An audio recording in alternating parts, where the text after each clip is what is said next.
Why do I feel like I linger? Linger between the words to say the words to remember. Now we're here to take control over your body and over your soul. We're gonna take back everything and lose it all. Lose it all. Lose it all. Feel it in your arms. Feel it in your legs. Feel it on your fingertips and feel it in your head. Just let your body go. Just let your body go. Just let your body go and move to the rhythm.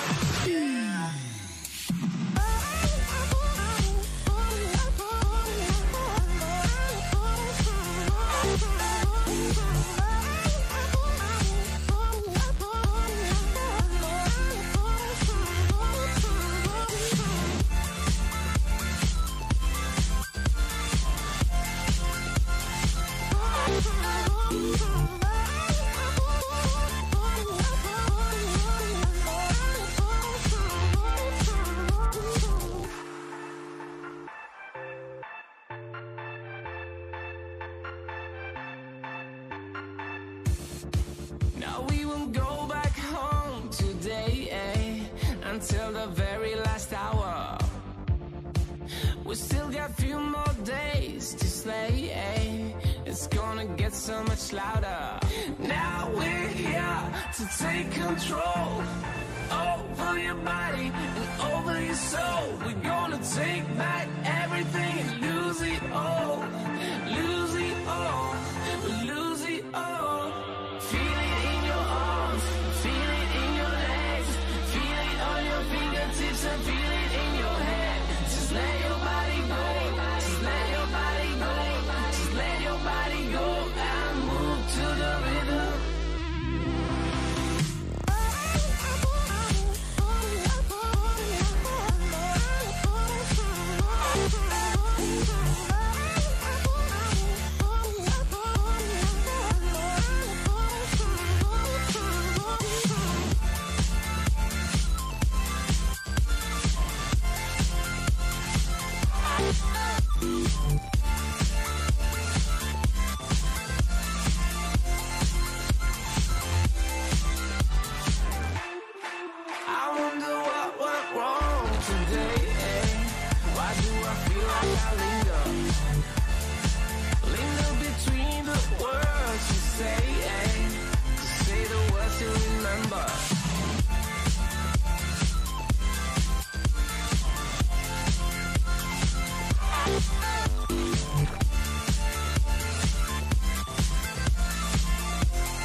head again. You had your heart set on me, but these feels, they come and go, and they come so easily.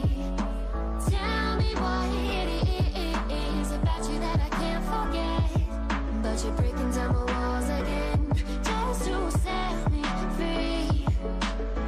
Why do I, baby, why do I love the way you always leave me? Why do I, baby, why do I love the touch but never love the feeling? Why do I, baby, why do I love the way you always leave me? Why do I, baby, why do I love the touch but never love the feeling?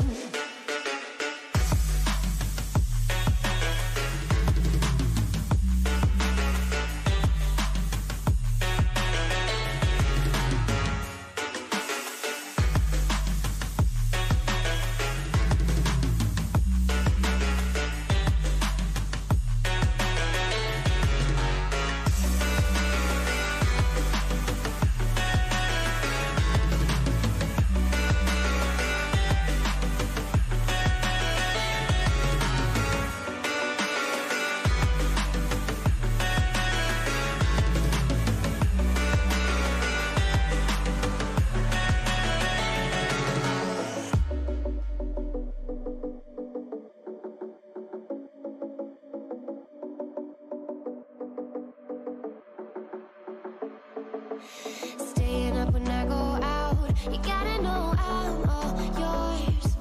But when I say what's that about, you start slurring your words. Tell me why you have to seem so distant when I'm holding you. Your fingertips are drifting away, and I fucking love how it hurts. Why do I, baby, why do I love the way you always leave me? Why do I, baby, why do I love the touch but never love the feeling? Why do I, baby, why do I love the way you always leave me? Why do I, baby, why do I love the touch but never love the feeling? Why do I, baby, why do why do I, baby, why do why do I, baby, why do I love the touch but never love the feeling?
Good evening, everyone, and welcome to the Schools versus University show matches, where I'm off to a bad start, but hopefully the teams won't be, because we're looking forward to some fantastic games tonight. This has been organised by the University Rocketeers and the High School Rocketeers. I'm Nualaik. I am joined by Jota and Zappa, and I'm going to throw it just immediately over to Zappa, because Zappa, I have to admit, I'm not all that familiar with the high school UK Rocket League scene. I'd imagine a few of our viewers aren't as well. So Zappa, could you give us just a quick breakdown about exactly what's going on there?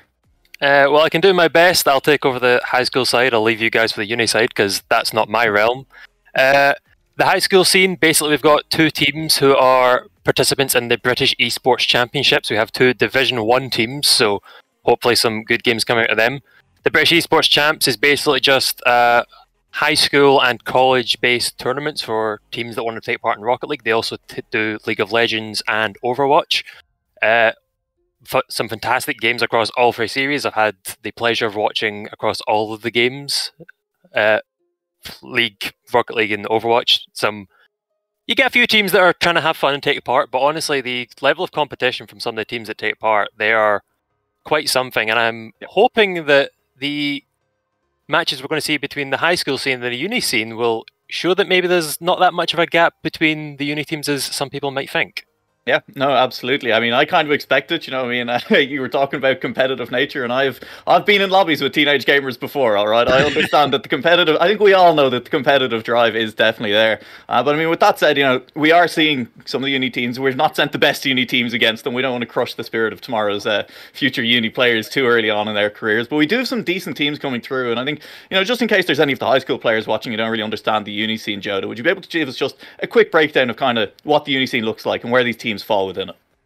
Yeah, okay, of course. So the biggest difference between the high school scene and the uni scene really at the moment is just the scale, because in the high school scene you'll be used to seeing the 2 divisions with 32 main qualifiers. Well, in the university scene there's a top division with 24 teams and then regional brackets beneath this, and both of the first 2 teams at least that we're going to see here coming from the uni side are solid regionals teams, and they were winning plenty of games last season in regionals, but neither managed to break through international scenes. So these are teams that are just off of the top stage, but these are also teams that have been together for longer. They've been around for years, and they've got quite a lot of experience in the game. So you certainly can't write them off despite being lower rated in the uni scene.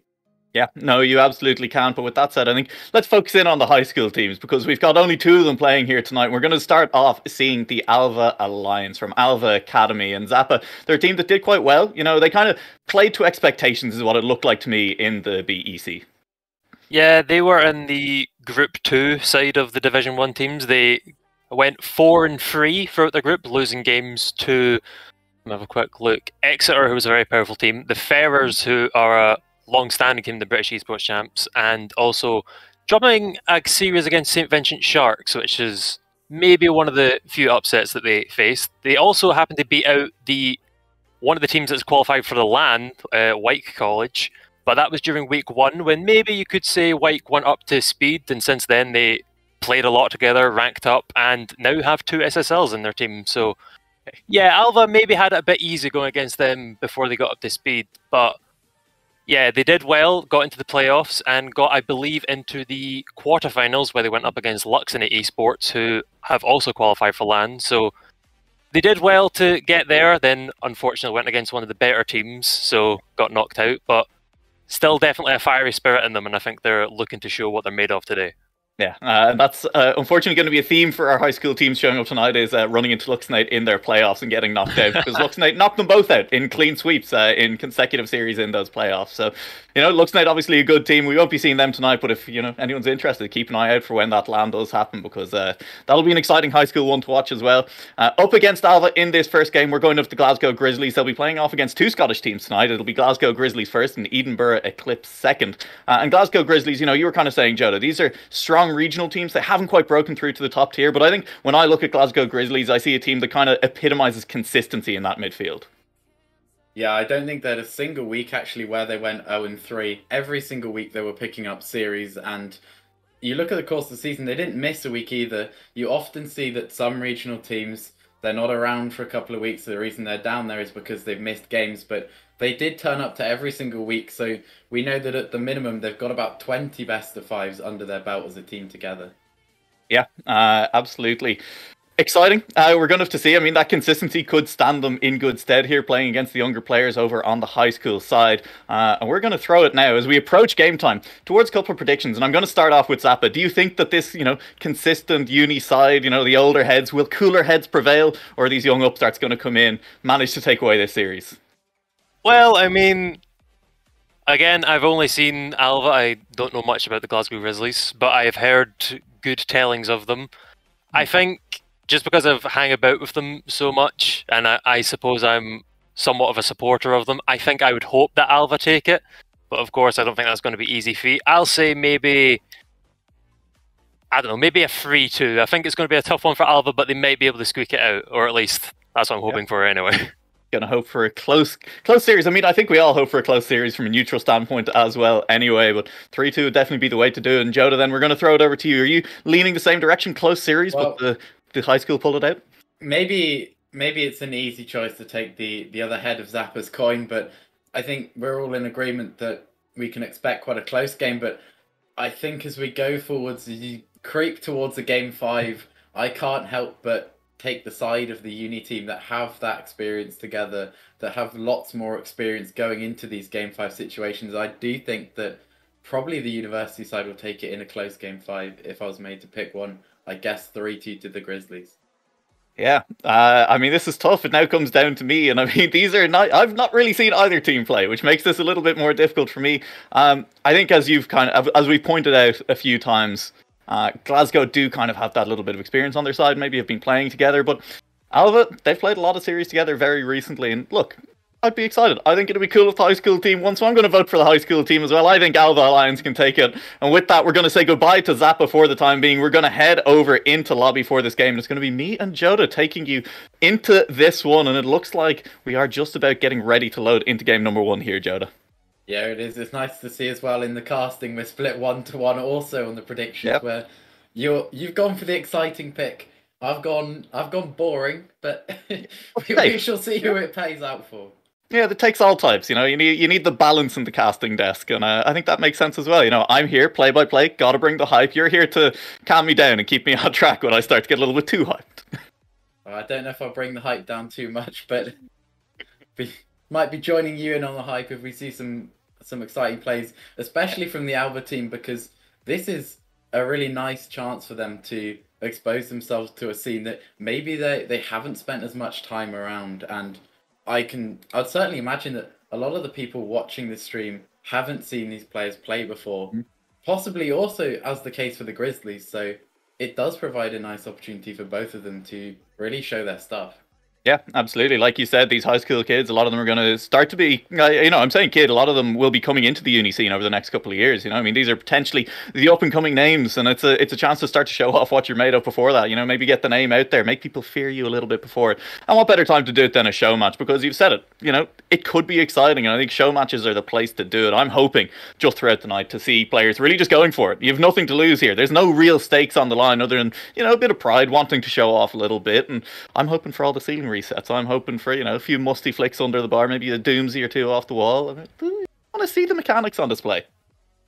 Yeah, for sure. And it is something that makes this special compared to the sort of content that we usually get to watch, which is very high pressure. You see teams starting safe, and I do expect maybe they'll start a little bit safe here, just try and feel out the game because they're not familiar with playing teams from each other's leagues. But you would hope that the gloves come off pretty quickly and we get to see some exciting Rocket League here. Yeah, I mean, already we're seeing pressure up in the half. Alva Alliance definitely not giving any respect here off the kickoff. They're straight into Glasgow's half. They're looking straight for this, and now it'll be Raids coming up and under this. And it's the first chance to just boom one off the back walls, going for the follow-up touch. It bounced a little bit too low, but Raids is absolutely going to try for some cheeky shots early on. That's bouncing across Glasgow's goal, and it's not quite gone in, but Alva Alliance have come out of the gate swinging. Yeah, they've really knocked on the door here. They've smacked 2 shots close towards the goal. They couldn't quite get anything on target, but it's the start it's really encouraging to see from them. Although this could be a counter-attack goal from the Glasgow Grizzlies, but it's crossbar down and out, and somehow we remain 0-0.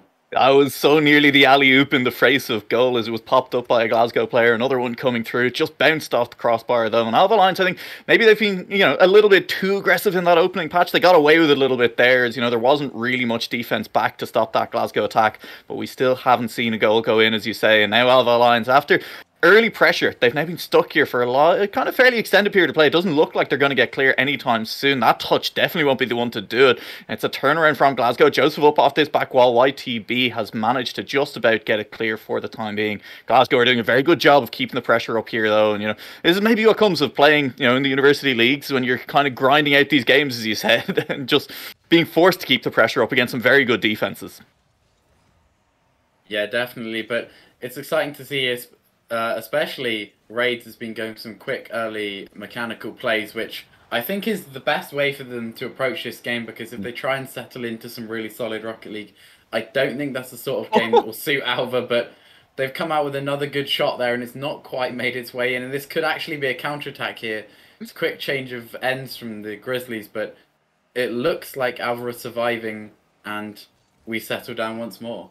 Yeah, Alva just about survived that one. YTB is up playing. Spoiler in the air. There was 3 people from Glasgow in the way of that ball, just about clearing it off the line. And so far, it's definitely felt, if we're going to go to football terms, it's kind of journeyman-like versus, a bit of flair over on the other side. Alva are just going for it off the ceiling anytime they get a chance. And then Glasgow, it's not fancy, but it's actually putting pressure on the Alva goal whenever they get back up into that other half.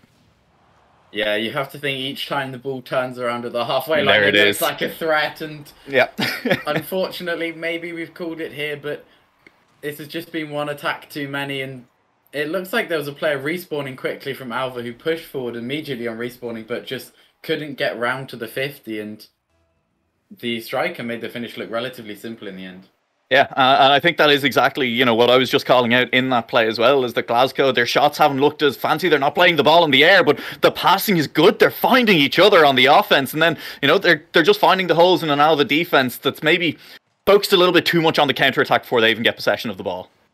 Yeah, it's certainly been exciting Rocket League from them, but maybe the Grizzlies were listening and heard you saying that they only want to score boring goals and said, what if we just knock a beautiful pass across the map and redirect it into the bottom corner? And I think that showed a fair amount of skill from them there, that maybe certainly we weren't expecting to see this early in the game coming out from them, but they're certainly coming in warm. Yeah, as YTB rattles that off the post. And I notice neither of us has attempted that name from the Grizzlies just yet, as Amwam Groflal has pushed the ball forward up the pitch. YTB now dribbling, nearly gets under one, but Red Hero with good defense off the line on that one. Sommer now off the ceiling is going to try and get a touch to that, gets it back out. Raids has the chance to shoot, and Raids just not able to find the final shot. That was, I think, 50-50 pass or shot over to YTB, and in the end, the commit to neither means that it's bit of a missed opportunity. It's another good pass though, and while they're finding these passes, the follow touch not quite there, and that's definitely something we've seen out of Glasgow in this game that we are still just waiting to see out of Alva. Is the follow up off the pass. That should be a goal. That should be the shot. That's a nice finish. Sommer puts one in, and it's Alva on the scoreboard with a minute and a half left on the clock. Yeah, they've got their first goal here, and because they've been pushing up so aggressively and really applying pressure, it does mean that one small mistake there from the Grizzlies, and it was a small mistake, just a little heavy touch, and there were 2 players there immediately to pounce on it and punish them for it. Yeah, that's it. All it took was one small mistake. Now they're able to finish. This could be just another one, though, and that's, I'd love to call it a small mistake back the other way, but there's 2 players just rotating back in and nobody there in time. Yeah, it's a very strong kickoff. It's landed the ball beautifully for the Grizzlies, and they've just took one solid touch off the wall, and it was all it took to get their 2-goal lead back. Yeah, so looking good now for Glasgow. That's a good way to answer to the goal being scored on you. Just immediately not going back to the other end. But YTB! Look, if Glasgow can do it, Alva can do it as well. Yeah, in a similar situation, it's a really strong kickoff. It's put the other team in an awkward situation, and you said the best way to reply to your opponent scoring is score one straight back. Clearly Alva were listening again as they do the exact same thing, and we are once again within 1 goal here. Yeah, alright, so won't be Glasgow straight off the kickoff this time around, and it's going to be carried in. YTB, Joseph has rotated back in. That was Amwam Gromflow under a little bit of pressure in the middle of the pitch there. But they've managed to get it clear, and it'll be Glasgow back on the attack, with just a minute left on the clock, with a 1-goal lead for Glasgow. They're knocking it off this Alva back wall. They're looking for the follow-up shot. Red Hero can't find the angle. There's only 1 defender back for Alva, though. They've been a little bit susceptible when they're looking for these counter-attacks. This time they'll make it cleanly into the other half. It'll come off the back wall. Sommer's carried it all the way and into the post. That could so nearly have been the tying-up goal, and it would have looked so good had it gone in. Yeah, we're seeing tons of finesse here from Aaron. Oh, no way! What? In the back of the net. I was about to say they've been hitting some beautiful shots, but none of them have just quite been clicking, but we've just seen it click there. That is a stupid angle from Raids. I don't know how he's got all the way up to that. He said it almost vertically back down, and there's nothing the defenders can do about that one. My jaw is on the floor right now. That was absolutely insane on the angle. Glasgow missing in the back. This could be just another one going in. This could be the quick turnaround. Not quite. YTB is beaten out on the defense. Summer misses on the follow-up, and so it will be Glasgow with one more chance to get this ball clear in the front. Raids carries it directly into two defenders. Red Hero, how much boost do they have? Can they carry it through? YTB Could be a double tap. It is. That is perfectly timed. Bounce off the ground and lands on the ball. Knocks it home. That is clean play to give the lead back to Alva. Yeah, you saw him waiting above that. He looked down with his camera. He lined it up. He just feathered the boost into it. Do not make any mistakes. That was completely intentional, that floor double tap, as soon as he got the first aerial. And, well, I mean, we knew that they had some skills, but they've come out really confident here. And now Grizzlies are left with 10 seconds to find an equaliser. Yeah, I love it. This might be the equaliser. Red Hero just one in front. Raids is backwards. Has no boost. Still gets a boomer of a clear. Sommer gets another touchdown in front. This is going to be so difficult for Glasgow. Joseph has so much to do here. Will miss the ball off the ceiling. This will surely land. One more chance at the goal. Raids can't find the double touch that time around. But Alva Alliance in a nail biter of a game one. In, a show match. We were given a show in game one. Some of those goals were absolutely beautiful. Yeah, they definitely got the memo that we wanted exciting Rocket League, didn't they? Yeah. I mean, more of that, please. I'll take that. Even if it only is 3 games, as long as all 3 games are like that, I'd be happy with it. Give me 5 of it, though. Give me 5. Yeah, absolutely. And I think the word you just have to use for the way that Alva started playing was confident.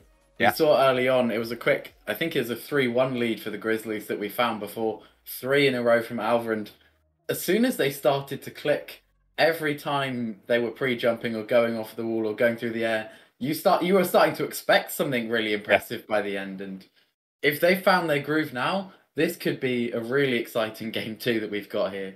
Yeah, no, absolutely. I think the one thing I will say is, I was looking at Alva Alliance in that game, and while they were confident on the attack, while it felt like, in those last 30 seconds, any time they got the ball and they had the chance of scoring, there were definitely still holes in the defense. I said counter-attacking before they even got their hands on the ball. There'd be players pushing forward to the halfway line looking for a pass.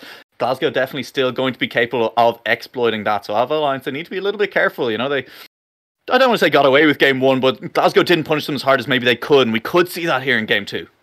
Yeah, they were definitely playing on the edge. And when it works, it's brilliant. And when it doesn't, it's really rough at the back. But they got away with it well last game. Things fell in their favour, but will we see the same again here? As it could be an early counter-attack goal here from Alva.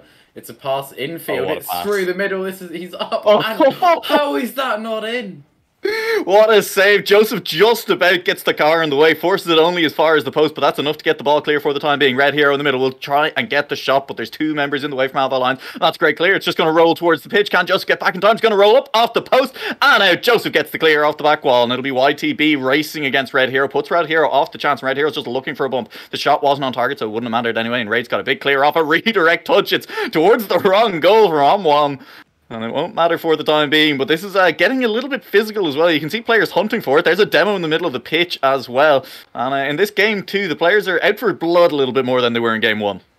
Yeah, absolutely. And I think as a consequence, the Grizzlies have found out what happens if you give Alva space on the ball. And they don't want to demo them, but he did not need a lot of space to put that one in, did he? I mean, Summer, it's a great touch. It throws off Red Hero. It's past one. YTB. I mean, what direction are they even facing? You can just see there's no expectation of a shot from Glasgow there. There's players coming in on the line. There was maybe a chance at a save, but it's gone in and it's 1-0 to Alva. Yeah, that's one of those shots that you're chilling out on the line. You think you've got everything covered, and then you're like, hang on. They've already shot, and it's in. How has he done that and found that angle? It's very creative Rocket League from the Alva side here already in game 2.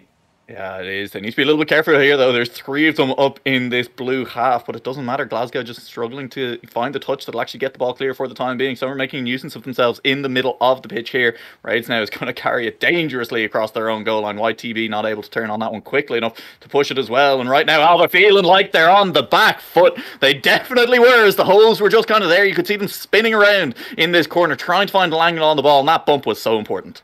Yeah, we talked about it, that we saw the Grizzlies had suddenly come out with some aggression play that we didn't see in game 1, and they have got the dream reward for the aggression play there.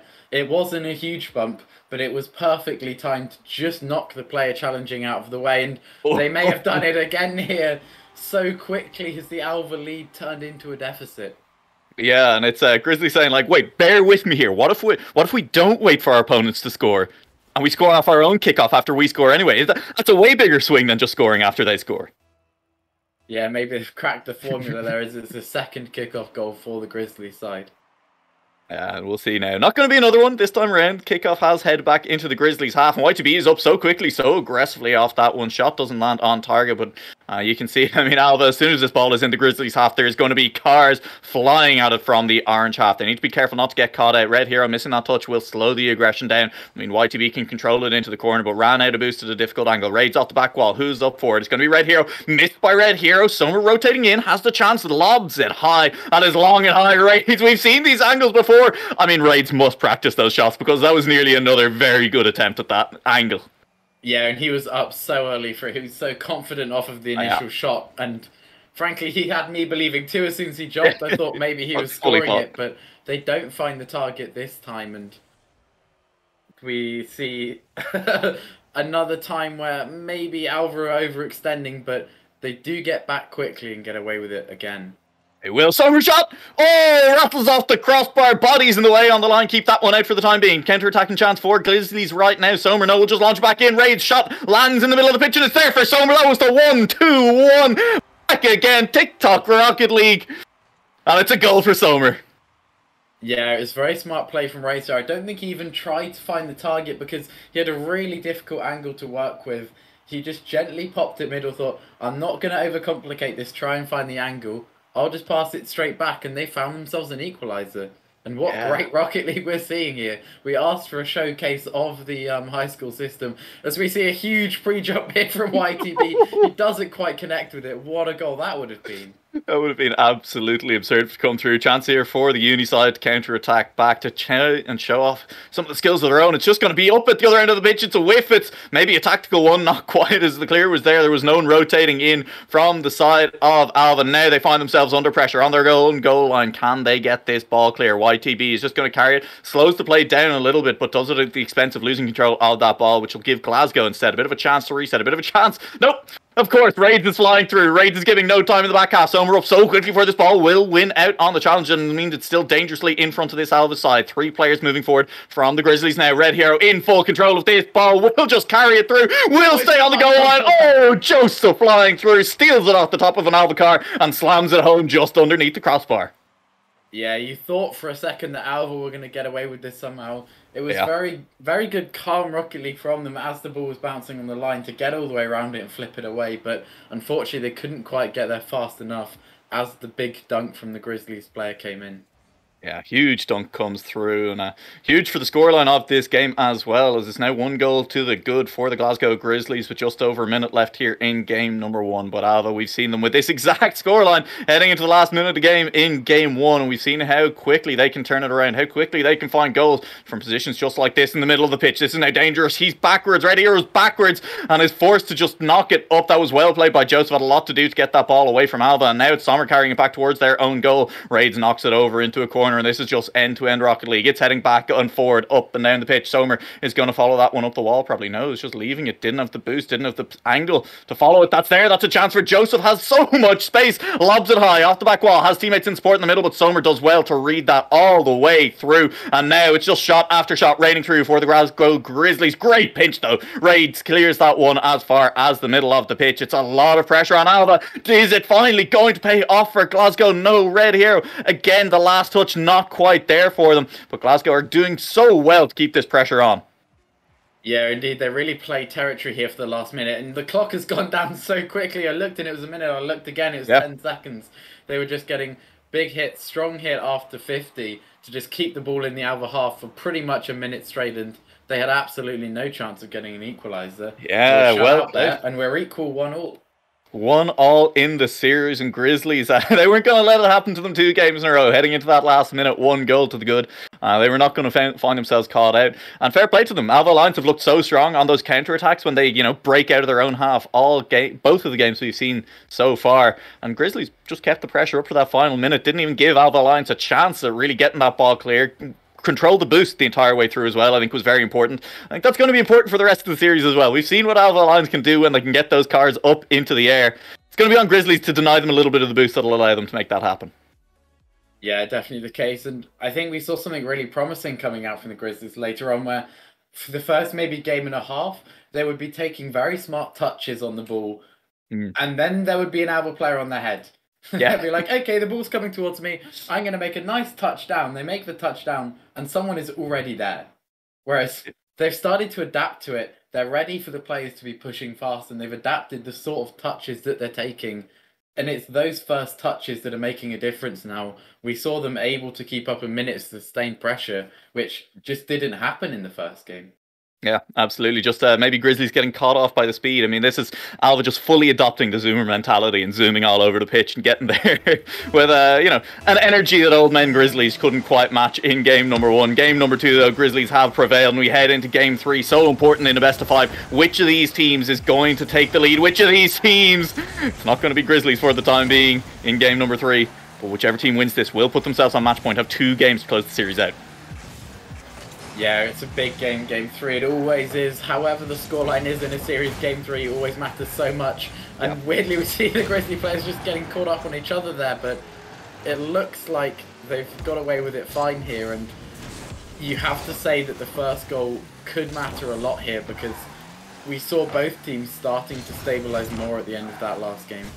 Yeah, we definitely did, but it's been a little while since we've seen Alva go for anything too fancy in front of this goal, so I think we're overdue. There it is, Raids looking for YTB, straight back in front as Raids came flying off the far wall on that play. Raids knocking it back down again. That was nearly the own goal. That angle was a little bit dangerous. Summers chasing this one, has teammates in the middle. You'd have to feel it's going for the double touch alone anyway. Doesn't matter, it's bouncing there. Raids is at the other end of the pitch, needs to be careful now not to get caught out in the 1v1. Red here just running this ball out, tries for the fake. That was cheeky, but Raids wasn't getting caught out by any of it. Raids now with 0 boost on this back wall. This is not going to be Glasgow continuing the attack, as Sommer did a very good job to cover for a teammate, cover for Raids, who was stuck with no boost on that back corner. And Glasgow, the attack breaks down, but they're not looking under any threat for the time being.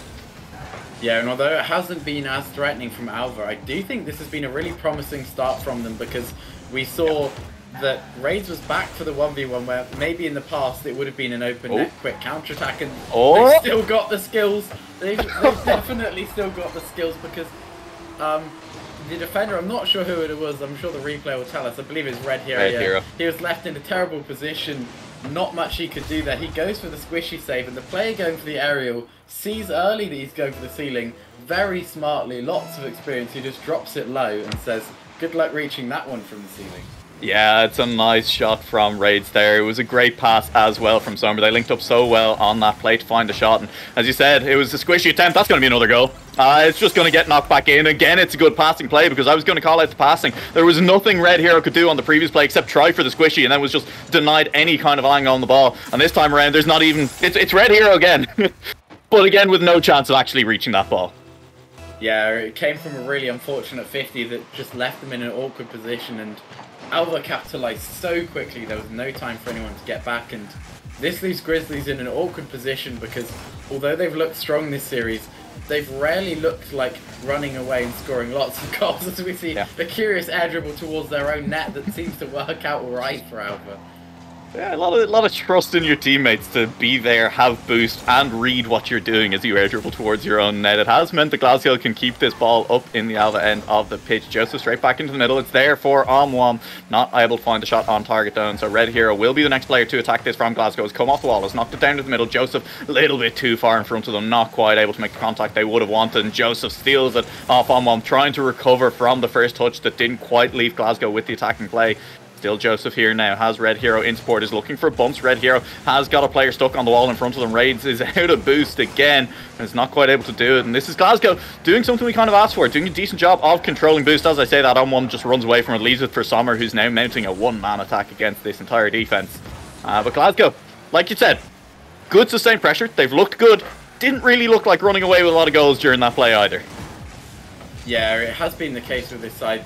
They always look slightly threatening, like they might pop one in at any time, but they rarely look like they're going to do something crazy like we see from the Alva side. But you do still have to give them a chance here, because they have been pretty clinical, and Alva have made mistakes they have punished, and there's still a long time left in this game.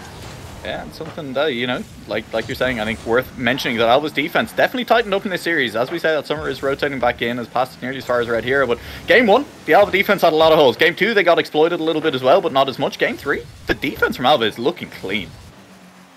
Yeah, definitely. They're just being more patient with it, dropping someone slightly further back in and not getting caught out as much, but they could be in trouble here. I mean, nearly the caster curse on that one, but luckily Raids was on the back wall, and Raids has managed to get the ball clear again. This is going to bounce dangerously in front of the net, but Glasgow not able to find the shot on target. No one coming through, rotating aggressively for that ball, and it's given Alva time to reset a little bit here. It's given time for them to get players back onto this back wall, pick up some pads, get enough boost for Sommer to get that touch all the way clear. It's on target. I mean, it's going to be slow enough. The Red Heroes good clear to it, but out of the fact that all of that was Glasgow attacking play, the fact that a shot goes to Alva off the back of it's not going to feel great. No, the Grizzlies will be starting to think, what do we have to do to break through? Because you think that over these 4 minutes, they've played pretty well. There wasn't too much they could do about the goals, and it could be a third here, but it's a brilliant save from Red Hero this time. And they will be thinking, actually, we've played pretty well here. What do we have to do to get on the scoreboard? Yeah, and I mean, brilliant save isn't what you want to be hearing when you're 2-0 down with just 30 seconds left on the clock. Glasgow still just struggling to get out their own half. This is exactly what Glasgow did to Alva Alliance at the end of game number 2. Was just stick the ball up their jumper, don't let the other team out of their half, and Alva giving them a taste of their own medicine. Could be one more here, not quite. It's going to be denied off the line, but with 4 seconds left on the clock, we are just about ready to call this all-important game 3 and the match point heading over to Alva Alliance.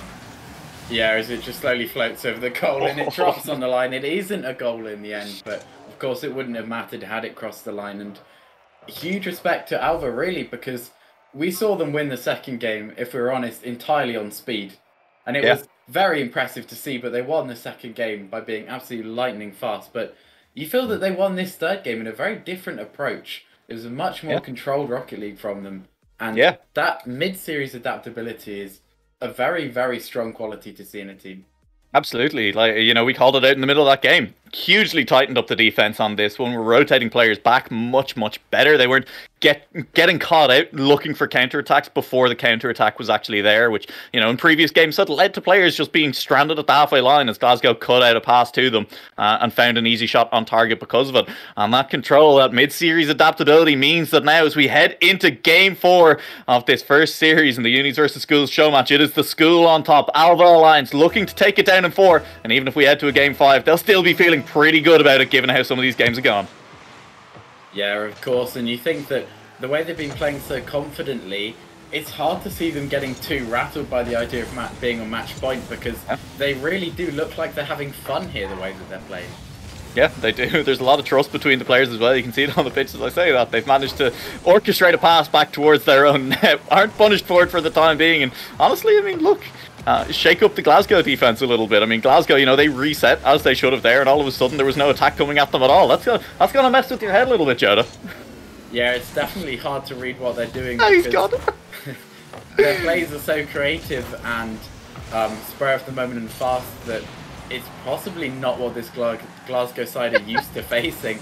As we see YTB just faking the ball there and leaving it for Sommer. Nice. The attacker sitting at the halfway line just parked. He was absolutely bamboozled by that play. He literally faked the ball that was rolling towards their own net twice. I was just like, oh, that's fine. I think Sommer genuinely was like, dude, what are you doing? That's going to go in our own goals. Just touch it. But no, it didn't. We're still here. It's still 0-0. A minute's gone off the clock now. No goals either way, but Alva looking like they're having fun out there. Glasgow, though, have spent a decent amount of time in this half. That's just rolling on target. Maybe the creativity coming back to bite them. Maybe a little bit too much fun there as the check flag away. It's goal 1 over to Joseph. Yeah, I think they've just been bitten slightly for their confidence there. They've been feeling really good about themselves, taking 2 games in a row, thinking, we've got this, let's go for some beautiful goals. And the Glasgow Grizzlies have immediately said, look, you got to take us seriously, because if you don't, we're going to punish you.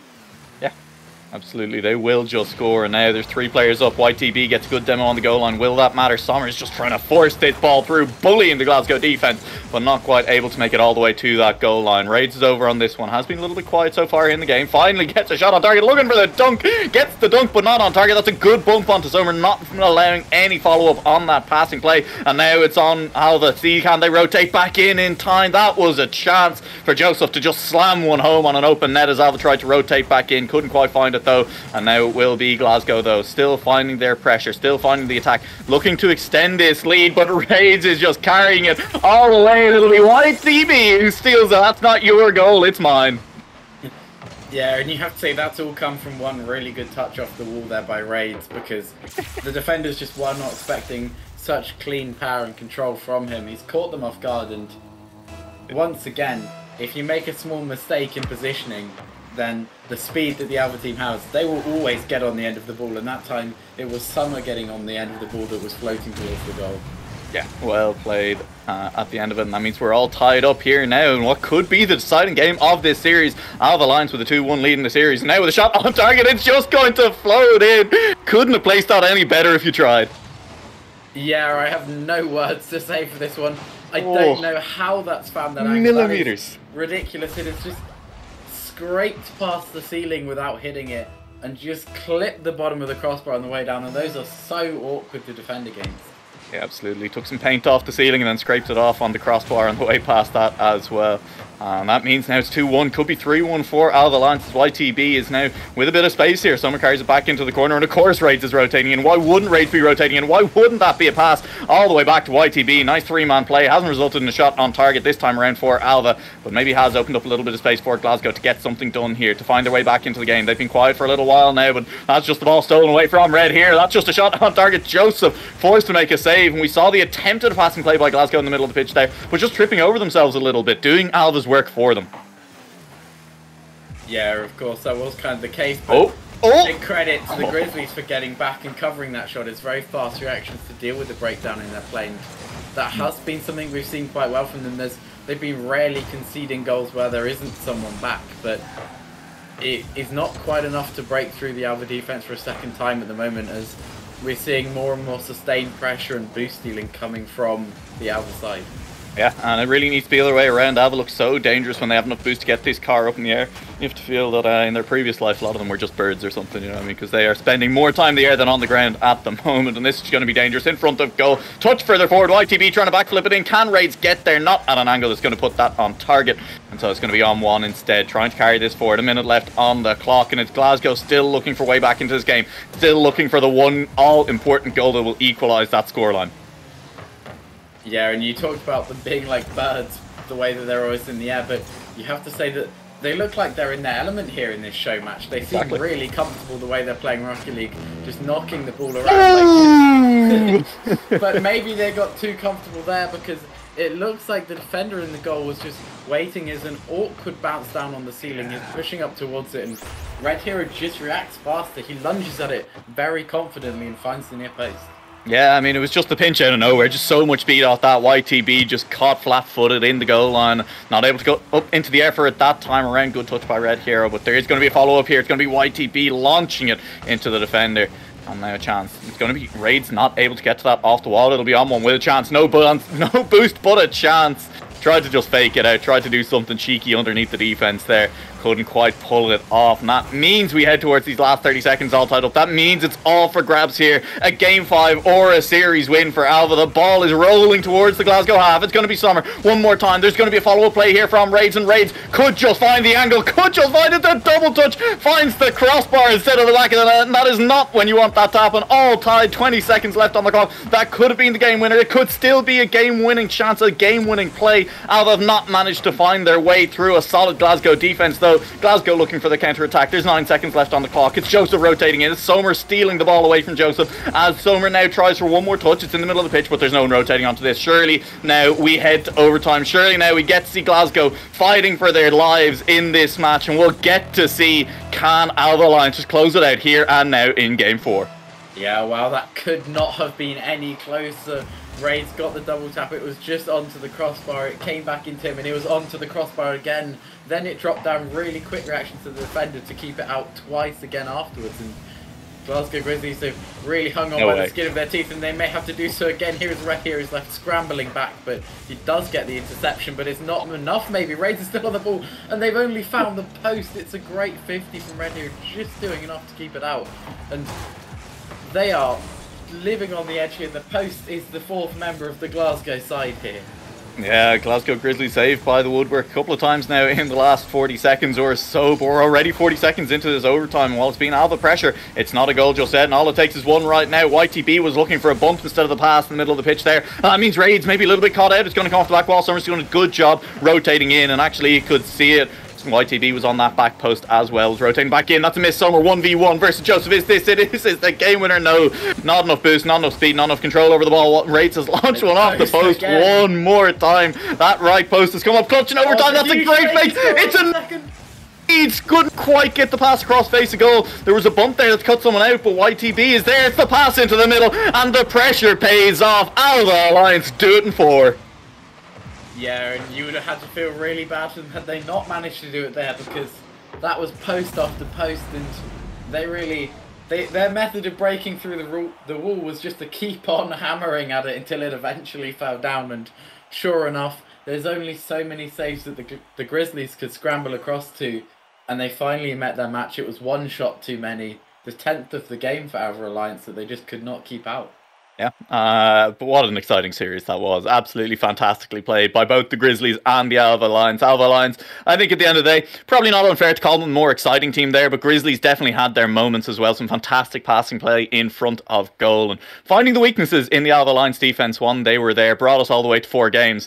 And I mean, the best part of it, Joda, it's not the last we're seeing of the Alva Alliance tonight. We're going to be back after a short break here, showing you the Alva Alliance. They're going to be playing up against Edinburgh Eclipse. See if they can run the Scottish Gauntlet this evening. See if they can make it 2 in a row. Don't go anywhere. You won't want to miss this.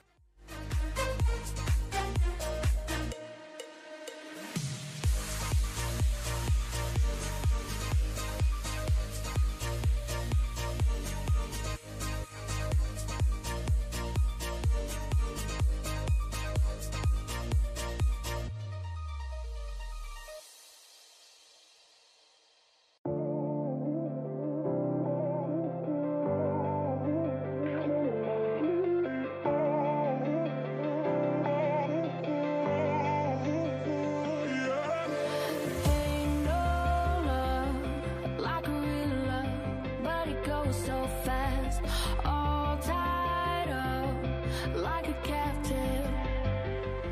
I want you. Used to pay my mind like standing on rainbows, playing it cool. I haven't felt this in ages, and I know my patience. So won't you please stay a bit longer?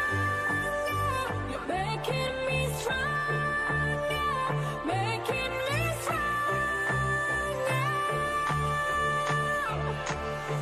Stay a bit longer.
And welcome back to the broadcast of the Schools versus University show matches organised by the University Rocketeers and High School Rocketeers. And it's High Schools with the 1-0 lead in tonight's game so far as Alva Lions come out of the gate swinging. And Zap, I see a smile on your face. That was an Alva Lions that, I mean, look, I've never seen their games before, but an exciting team to watch for sure.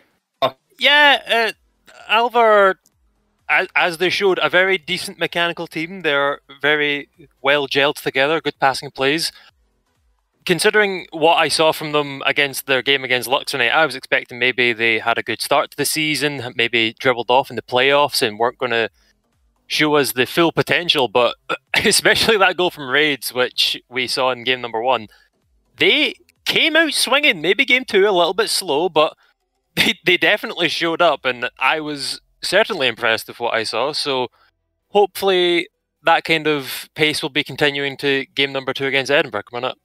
Yeah, but I think at the same time, you know, you're talking about the raw pace of them. But Joda, something you called out during that series as well was it wasn't a series that was won purely off the back of raw pace and mechanics from the side of Alva Lions. There was some good adaptation. They closed up the defense a little bit after being punished there a few times by Glasgow in games 1 and 2, and showed us a little bit of a different style as well. And I mean, was that something that you guys really saw out of them in the regular season? Were they an adaptable team, or is this a new look for them now in the postseason?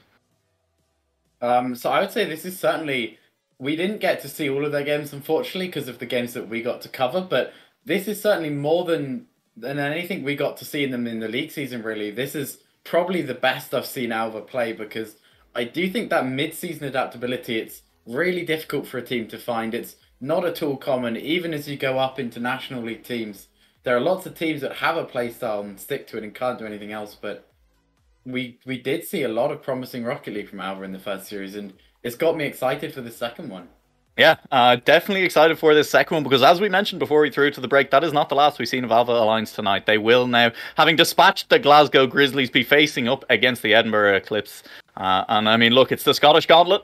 2 major cities to take on, 2 major cities to potentially take down as well. And I mean, Zappa, Edinburgh, you know, they've looked good in Uni Rocket League, but Alva are just looking in top form at the moment. Yeah, again, sadly, not as well known in the uni scene as the two of you are, so I can't really comment on Edinburgh, but I believe the way we were setting up these games is the kind of, I suppose, weaker team first. I'm sure that's by all means an insult to Glasgow, but they're a fantastic team, and maybe Edinburgh are just stronger. But yeah, so I was expecting the 3-2, expecting it to be close. Alva came out definitely impressing me and looking like they could potentially be in top form. There was a few misses, we can all say, but definitely better than I was expecting. So maybe I was expecting Edinburgh to take this one as a favoured uni team, but Alva are looking better than I was expecting. I think this might be a lot closer than I was originally anticipating.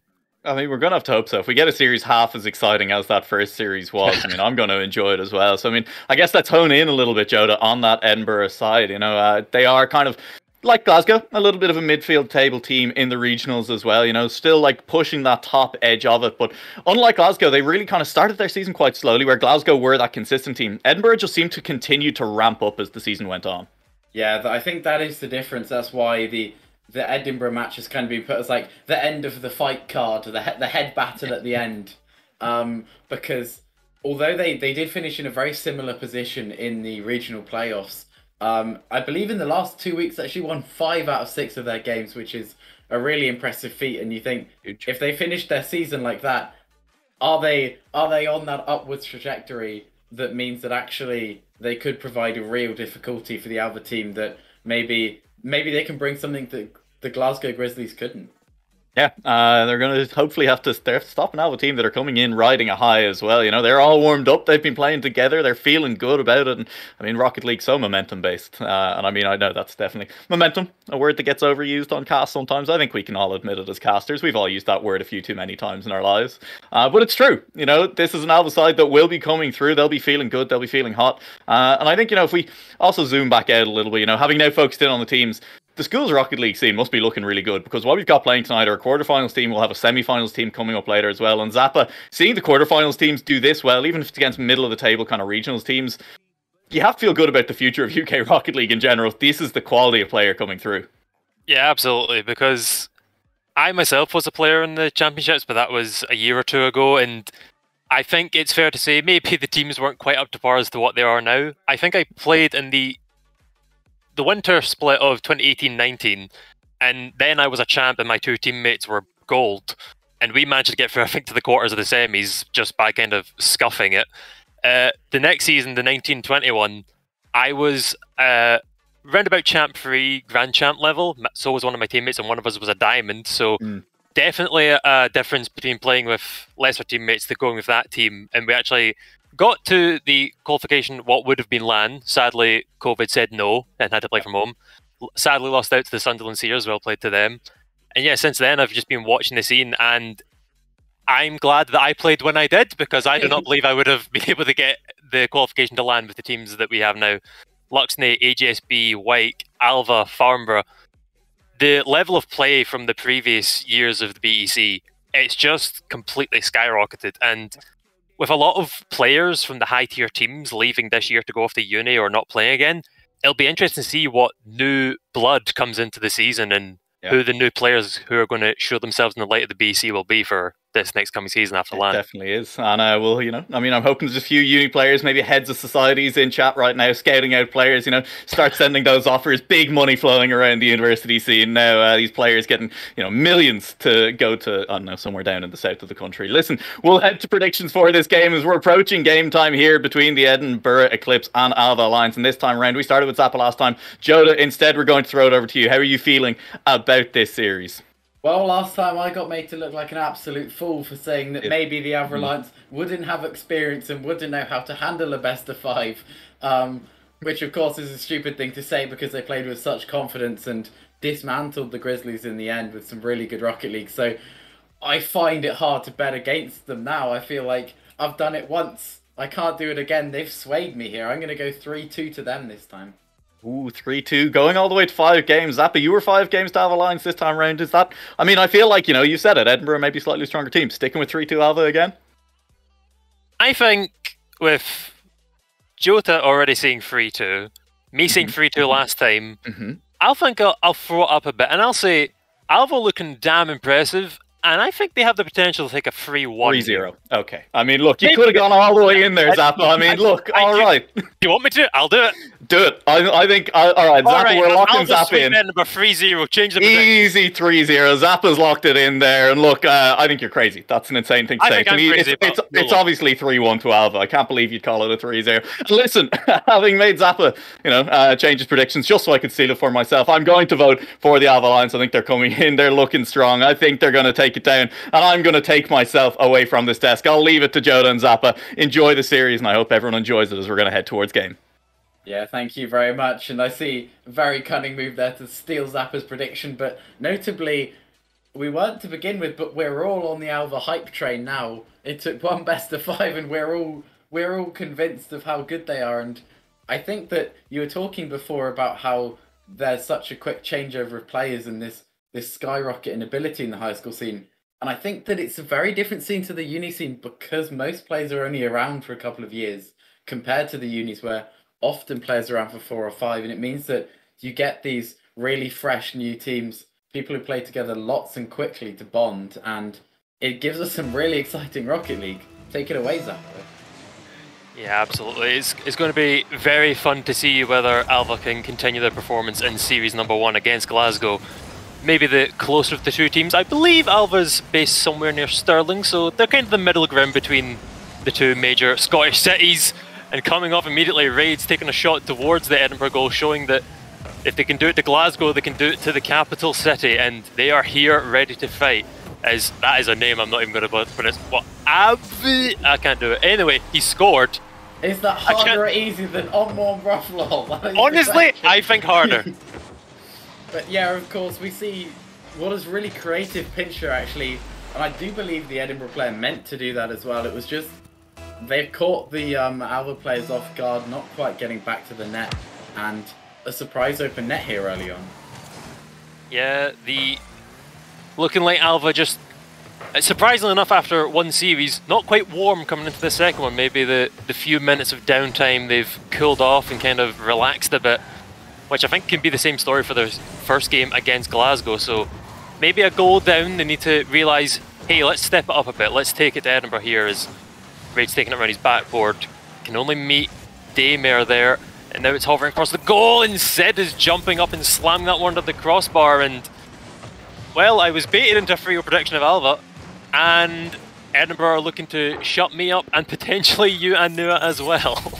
Yeah, it's a very good finish there from Sid. He's got up for that ball so early, and he's had to err around it because it's very close to the crossbar, and he's just snuck it under. And within a minute, they found a 2-goal lead. And we talked about maybe they won't be coming in with the momentum. They haven't been playing, obviously, and this Alva side are 1 best-of-5 in already, but they have come in very hot for a side that maybe don't have any warm-up. The slight miss of the backboard there, maybe not as warm as Edinburgh we were looking for, but it's Daymare carrying along the wall, pinches it with Raids, but it's over the Alva side. YTB getting baited out from the hit by Sid, and now Raids will try to take a touch, but Daymare was behind him to slap it off. Now it's dribbling across the goal, but Raids has control of it, pops it mid, dribbling it, but Sid's behind. Can he flick it? He can, but it's not good enough, but Sommer is there for the reply. Not a good enough save, and it falls back to the second man of the Alva side, and after going 2 goals down, Alva showing that they're not out of this yet. Yeah, I'm really happy to see that goal come in for Alva because they're such a momentum and confidence-based team. They look so good when they're feeling it and so shaky when they're under pressure, and it's really good to see that they've got the goal going because hopefully that's the start of something for them as Raids finds a very difficult angle there into the inside the post but not quite in as YTV goes with a double tap, doesn't quite make it, and the hammering on the door again here, Zappa. Yeah, Raids will pick up his back right boost, get a flip reset onto the ball and tap it away from one of the players, but it's still extremely dangerous, and I feel like maybe Raids, after his fantastic clippable goal in series number 1, maybe just trying to show off a bit, but, you know, keep it easy, keep it simple, just get that ball out your goal instead of letting it drop down for Edinburgh to tap it in. So 3-1 to Edinburgh, and Alva maybe with a little bit of a reality check might try and get their heads in the game and settle back into the series. Yeah, Raids just kind of found himself in no man's land, unfortunately, there, and he tried something really creative to get rid of the ball, but unfortunately they're just, however creative he was, there were 3 Edinburgh players all lined up to deal with whatever he had for them, and they just tuck home a third, nice and safe. A little bit of pressure coming out from Alva, but nothing as of yet. Sommer will pass it back to YTB, but right, we need to try and figure out how are we pronouncing this name, Jota? I honestly have no idea. I'm going to get for Abijif. Abijif. If that's not it, it's fine. I'm wondering if it's maybe some sort of like Scottish Gaelic or something, but either way it's a mouthful for us and we'll do our best to try and fumble away through that. Anyway, for now, Sommer not finding the hit off the wall, so Sid can pop off the corner. Raids will have to reply, and again, just not much on it, and now it's a little bit scuffed, but Alva walk away without a goal, and it was an open net, but Abijif is there to get the clear away, and now slowly passing it into the mid, but double fake for Alva, now open goal, but YTB is there to stop it. Sid running up the sidewall, passes it mid, YTB gets the response, but still dangerous. In comes Abby. I think we'll go for Abby for the rest of the series. I think that makes us sound less silly. But anyway, ball's coming across goal and YTB can't find the demo onto Abby, but Raids taking the ball. This time not above his own net, so less pressure.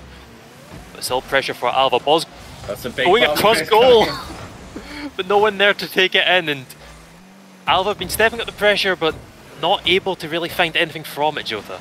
Yeah, well, the difference this game is that both teams have looked like they've had open nets, but it's been like a light at the end of the tunnel almost, because you see it, you see the open net, you see no one there, you drive forwards, you go for it, and you go, actually, I've gone for this at Supersonic, hit it as hard as I can, and they still just squeak back to it because both teams are kind of just about finding their gaps and pushing them to the limits, but so far both have always been able to get back far enough and not give away any cheap goals. Some more interesting saves coming out of the Alva side, but time is ticking. 40 seconds to make up 2 goals, and if there's anyone that can make up a 2-goal deficit, we know for sure it's Alva, but you'd rather get it done sooner than later. Ball goes up, Raids jumps up for it but can't quite find it, but fakes out, drops back down. Ball rolling towards the wall, but Sid's already up for it and will leave it for YTB. Abby is in the middle, pops it over YTB. Sommer hits it forward though. Soft touch, lingering in the corner. 15 seconds now. Alva, if they want to take this game 1 and save my 3-0 prediction that I got baited into making, they need to make a plan now, and I don't think that's it. Potential own goal there. Here. This could be a fourth. It's a really smart pass infield to Sid, but it doesn't quite go in. It's on 0 and the ball drops finally. But, I mean, that last minute there, what we saw really was something we talked about in the Glasgow game, where they just controlled the play really nicely, knocked the ball around, and they didn't threaten to score really in that last minute, but they looked so solid and just ran the clock down comfortably. Yeah, it was a lot of pressure from the Alva side, but nothing really coming from it. There was a lot of time where they had the ball in the opponent half, opponent box for 10, maybe 20 seconds, but there wasn't any goals coming from it. We saw against, interestingly enough, we saw against Glasgow, it was less pressure, I think, and more just snap goals coming away from that Alva side. Like the Raids goal we'll talk about, some of the ones coming from YTB, some from Somer. It was less consistent pressure and choking the defense into making mistakes, and more just counter-attacks and passes. Maybe what Alva need isn't pressure that the defense can reply to. Maybe they need to try and catch them off, but Edinburgh might be a faster team than Glasgow, and they might not be able to do that as well, so it'll be interesting to see whether Alva can adapt to a new playstyle to beat this team, or go back to the quick, mechanical roots of the first game. And maybe, you know, Caster's curse of Edinburgh being solid in the defense, maybe not here, as no one touches the ball and Somer comes across and just slam it in. This is the dream start for Alva, really. It's quite a cheap goal to get, but you don't complain. You take them however they come, and I mean, you were talking about maybe they need to try something different. I was about to fully agree. I was about to say maybe they need to try throwing some solo plays in. We saw them work before. Maybe they need to try throwing some demos in, but now they've got that 1-goal lead, it changes the situation completely, because they don't have to provide anything special here. They can just sit, play their Rocket League, and if they get a special goal, they get one, and if not, they're still sitting on a lead. Yeah, but I think it's one of the issues of being... I think it's fair to say Alva are more of an attacking team, as Raids tries to go for a double touch there. I think it's fair to say Alva are an attacking team more so than a defensive one. They can be solid in the defense, but I think their mechanical plays, passes are what they're known for on the opposing side of the box. So if you play more defensive, well, that's two easy goals for Alva. I'll get back. We're left a bit shocked here, because of course we're talking about how all the Alva goals have come from really special plays from them, and they've been maybe conceding some softer ones at the back, but they've been playing so ambitiously and it's come at a cost. But bizarrely here we see the complete flip side, where it's just two really solid goals where there's a slight rotational error, something isn't clicking for the Eclipse side, and the Alva Alliance are just capitalising on the small mistakes at the moment. Yeah, the Edinburgh side from game 1, extremely solid, took the game, looked very comfortable. This Edinburgh, I'm not sure if they've just lessened the pressure or kind of not giving Alva the respect they deserve, but definitely need to start focusing up if they're looking to take this game and potentially the series against Alva. And don't tell me it's another one. Don't tell me it's another one! Raids, no! Okay, YTV's there. Yeah, that was nearly a howler of a miss from Raids, unfortunately. I will call him out for it, because he will know that he can do better and be frustrated about that. He's dropped a friendly, we don't talk about it in chat. Unfortunately, Raids, that is exactly what we're here to do. But fortunately, the defenders aren't reading him missing that, and his teammate is there first, and it doesn't matter to them. But yeah, again, I think that we saw what's happened is kind of that one early mistake. Like, mistakes happen to anyone. They conceded a goal, it's not a big deal, and then Edinburgh Eclipse sort of turned into this aggressive team. They tried to change how they were playing to pull the game back, and in chasing the lead twice now, they've just been caught napping at the back. Yeah, that last goal, which was set up by Raid, sadly not tapped in as he misses double touch. That was the first goal where it's like, okay, Edinburgh kind of got outplayed. Raids popped it over the last man, and the other player was in the midfield going for boost or coming to join the attack. That was the first goal where he went, yeah, that's a fair goal. The other two, simple mistakes from Edinburgh that allow Alva to capitalise, and I think it was the case, but also the player who snuck up for boost at the midfield will feel frustrated with himself, because he was originally at back. They saw an attacking opportunity, they thought, we're 2 goals down, we need to come pull this back, and unfortunately it's only getting worse for them as the pressure intensifies. They're trying to play out ambitiously. That was what that came from, was Edinburgh going for a cross-map pass from the goal to someone on the sidewall, and it was just unfortunately too telegraphed, and the Alva side cut it out really quickly, and then suddenly there was no backup plan for the Edinburgh side, and miraculously, after a confident game 1 from them where they won controllingly, it's 4-0 and could be 5 here, but the double tap is denied. Yeah, I think it's a very overly shown example of what I was talking about. Alva, they could have played defensive after 1 goal, or they can just take the pressure of being ahead, take it to Edinburgh, and now they've earned 3 more, which excuse me if my maths isn't correct, but I believe a 4-goal lead is a more comfortable one than a 1 goal. So now Edinburgh, with 2 minutes, slightly less than 2 minutes on the clock, needs it all to play for. YDB is just slamming another off the crossbar. Alva, where were you in game 1? I know that maybe Edinburgh gifted you a free goal at the start, but this is the passing play I was talking about. It's fantastic, look at it. Yeah, Noelek looking about 300 IQ right now, stealing your 3-1 prediction, encouraging you to go for the sweep. Let it be known, if your money's on anything now, you would have to feel like it's a 3-1, because what's happening here is that last goal, we were talking about how they were coming for free, but that last one was a beautiful 3-man passing play that I don't think we can detract from, but this one might be a simple double tap as it finds the crossbar and Summers up there, but this is such confident Rocket League again from Alva. They're starting to feel themselves and enjoy it again, and we know how dangerous that can be if you let them start to have fun. Yeah, I think that was if that was a 0-0 8-minute overtime situation, I think Raids would have played that safe and just tapped it in, but I think he went for a little bit of a special aerial play and didn't quite pay off, sadly, but I think for now the Alva lads, as you say, definitely just having fun with it. 5-goal lead, less than a minute left, and another! That's really unfortunate for Edinburgh, they just cannot catch a break right now. Was that a pull shot goal as well? They didn't do anything. Oh no! They made some small mistakes, but the mistakes stopped at about the 3rd goal. They were punished with a brilliant 5th, I believe it was, but then the 6th R's just come from such an unlucky bump, and you have to be feeling if you're Edinburgh, like, what more can they do here? Because it just feels like everything they're trying is turning into an Alva goal. I mean, I believed that it would be a 3-1 based on, you know, maybe Alva coming off the series with Glasgow.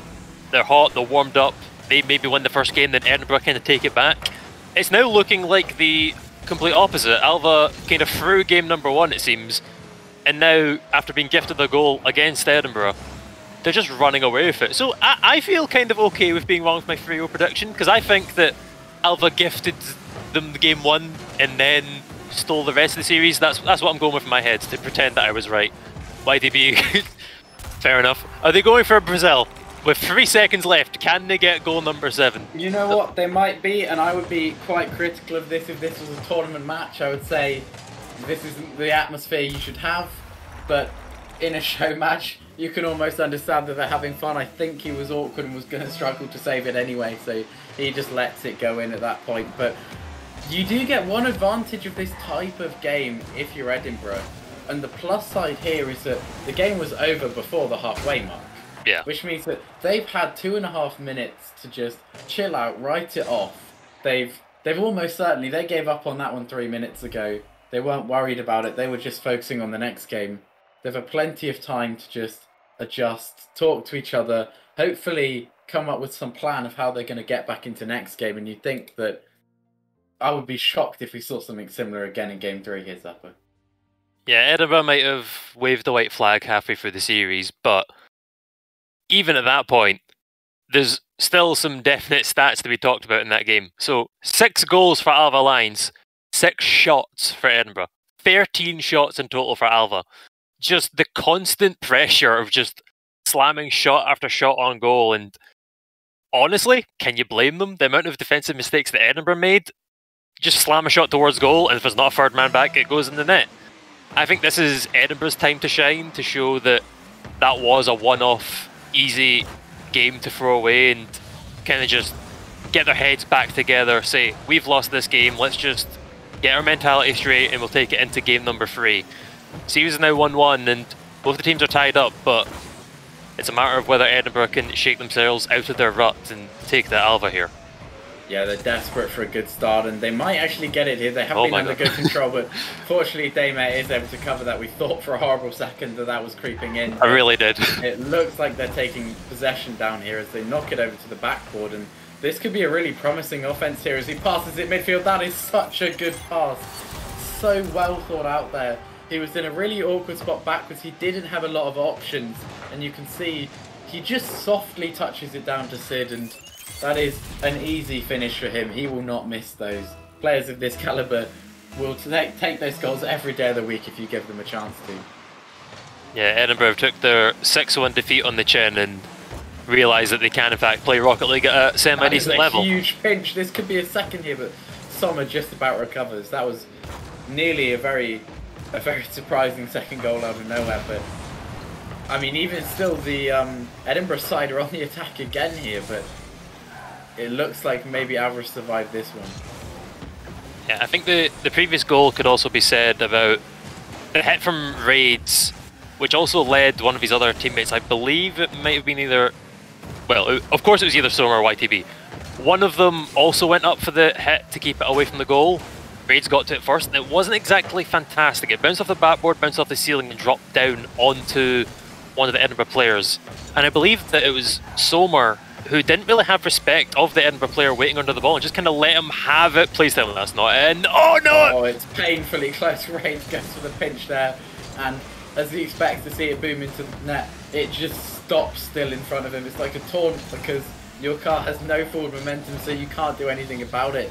You just had to watch it sit there in front of the goal, and the Edinburgh side comfortably get to it first and deal with the pressure, but Sommer's back on the ball again, going for a dribble play here, and that is a beautiful flip. You could not place that better. Give someone that shot in training 50 times, give it to anyone. They will not hit a better shot than that, because that is pinpoint right in the top corner. There is nothing you can do about that if you're Edinburgh. Maybe just sit back and applaud that shot, really. Yeah, it was. I'm almost speechless. It was absolutely fantastic, and I was rather scared by the pre-jump attempted steal from Raids, because I think with how well placed that shot was, straight into the top left, close. I believe if Raids had in fact hit it, I think he was slightly under the ball and it might have actually gone over the crossbar. So maybe slightly glad that his attempted steal did not come to fruition. As now Sommer can't quite find the hit off the sidewall, that's but a it's huge demo, but they were his step first. I thought for a second that they were going to pull out a quick lead there with the demo. And I'm actually going to give Raids the credit really there, because although you say he was going up for a steal, I do think there's a possibility he was just covering the net if it was wide, and I'm gonna go out and benefit of the doubt and say I think he was just trying to cover the net if the flick wasn't quite on, but of course the flick was perfect, but that clear was less than perfect. They pitched it awkwardly here. It's a theme we've seen again and again where Alva are struggling to get the ball clear. It's just floating in their half here so dangerously. Yeah, Alva taking their time, getting the... Well, attempting to get the the ball out of their half as YTB gets a double demo.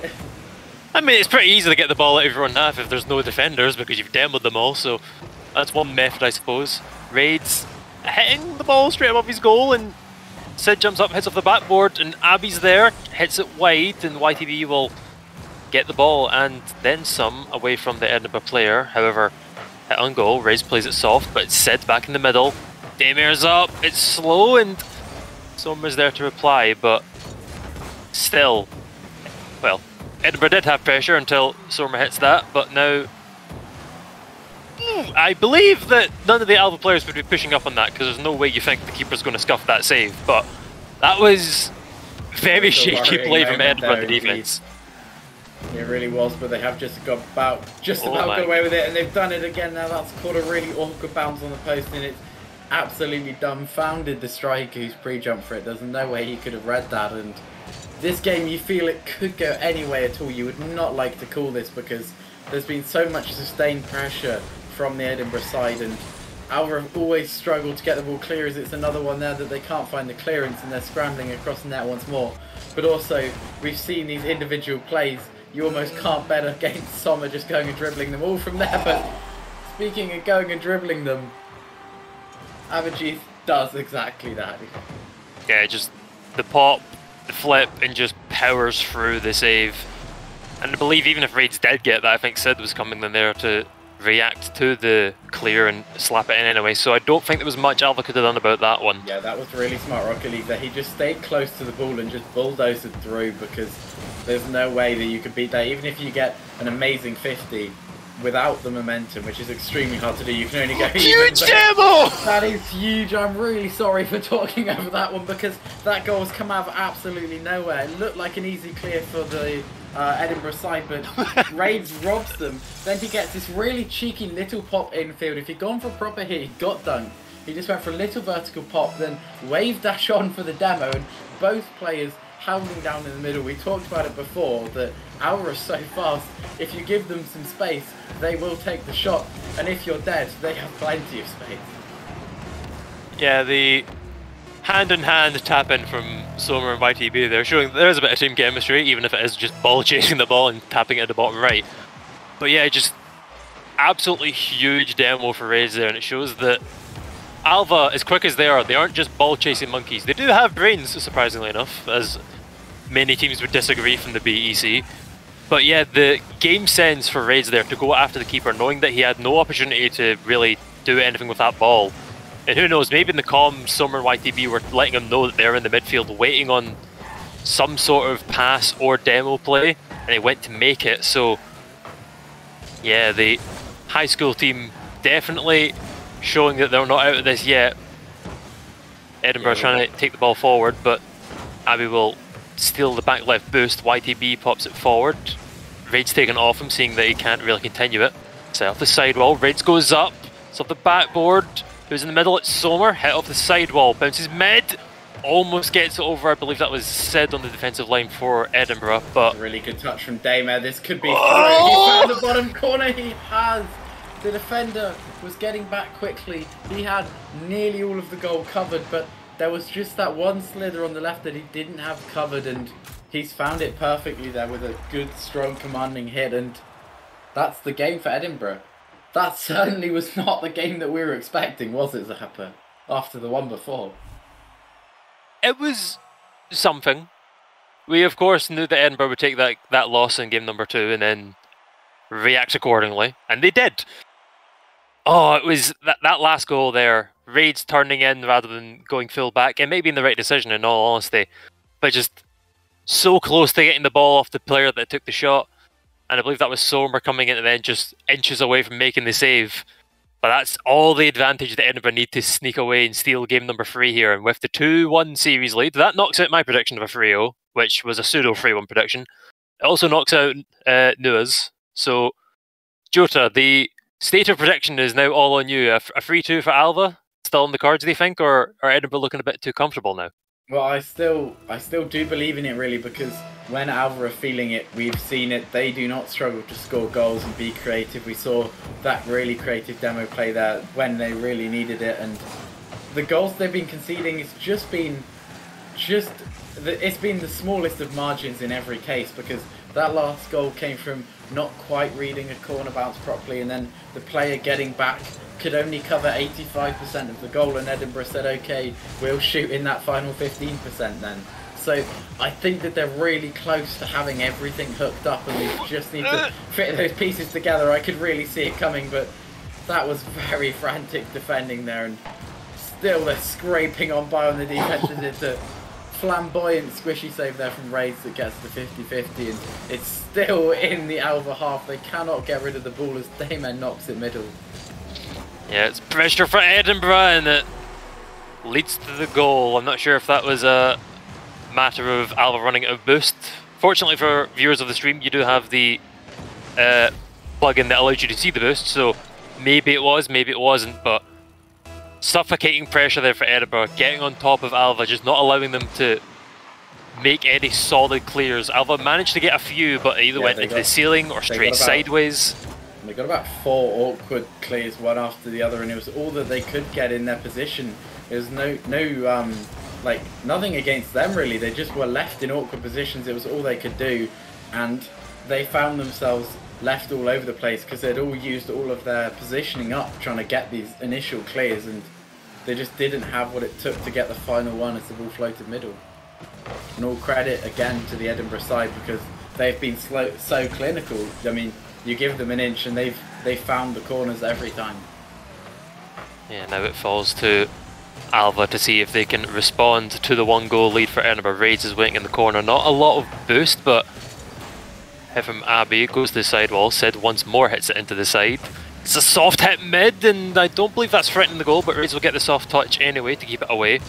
Sommer plays it sideways, but that's off the ceiling. It's dropping down.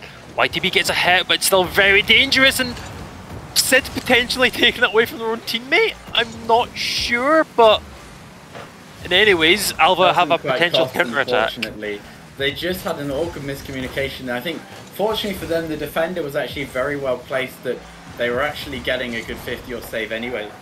But it's certainly a slightly worrying sign for the Edinburgh side to have a double commit right in the final third, because that is the one position where you do not want to be tripping over each other's toes.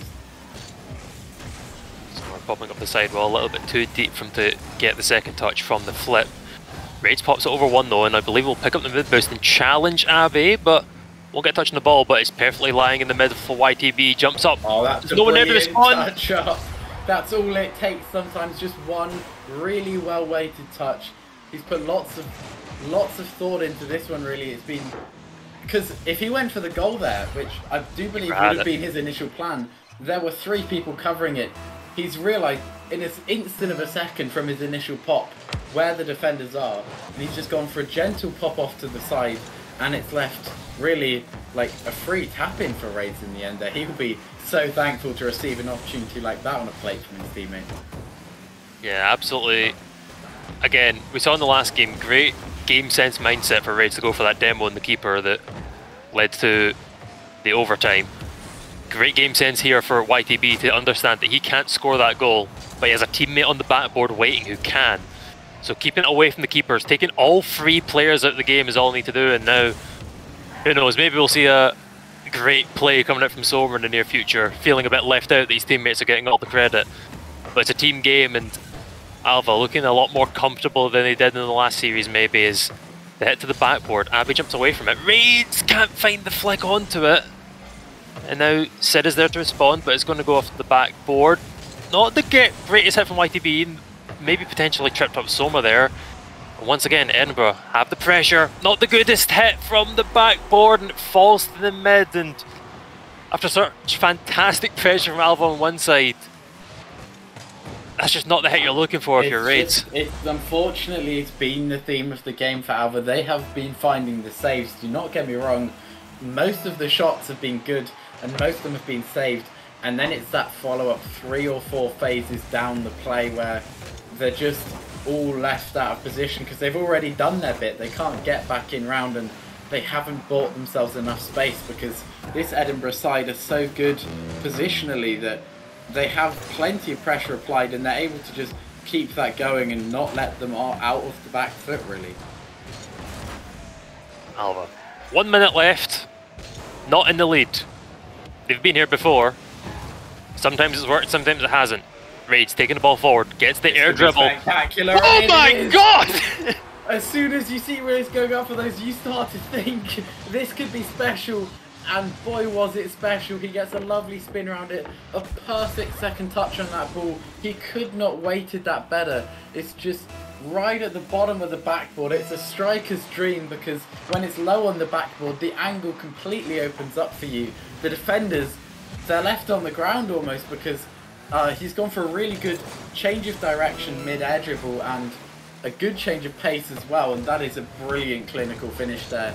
We asked for something special from Alva. They needed it because, of course, if they did not find that goal, they were losing the series, but right when it matters, they've done it again. Yeah, now it's a matter of keeping your heads. It was a fantastic goal, but don't get cocky. Keep things simple, and a big clear out to the middle left field. The time is still ticking. There's still a chance for Edinburgh, maybe potentially Alva to make a response here, but Alva potentially thinking, let's not have a aerial 0-second goal in our own half while the ball's in our corner. So they let it play it for overtime. YTB can't find the hit, but Raids gets off the backboard, dropping like mid.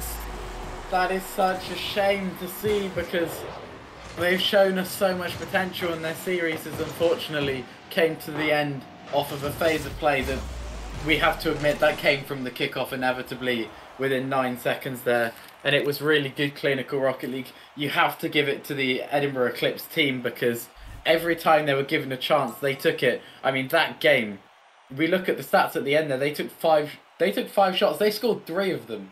Most of the time that they were putting the ball on target, they were scoring because they just pulled the players around, and then when the net was open, they shot and they scored. So huge credit to them, but of course, such a shame to see such ambitious Rocket League coming from Alva not quite working out for them in the second series. And of course, they won the first 3-1, but they fall in the second to the same scoreline. Yeah, I think fantastic performance from Alva against Edinburgh. Edinburgh, better side on the day.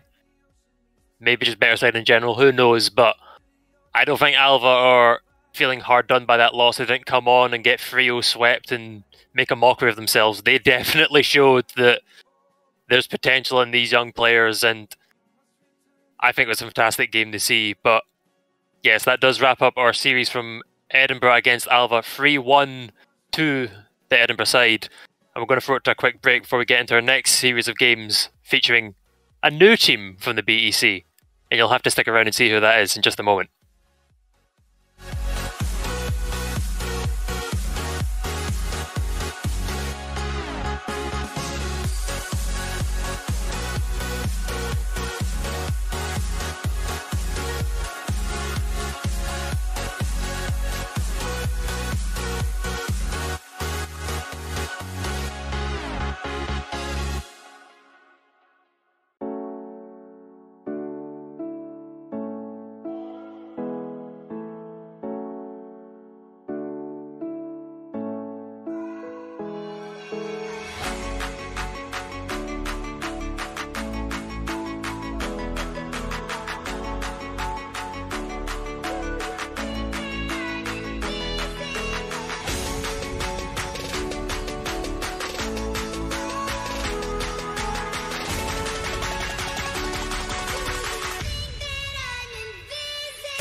Why do I feel like I linger?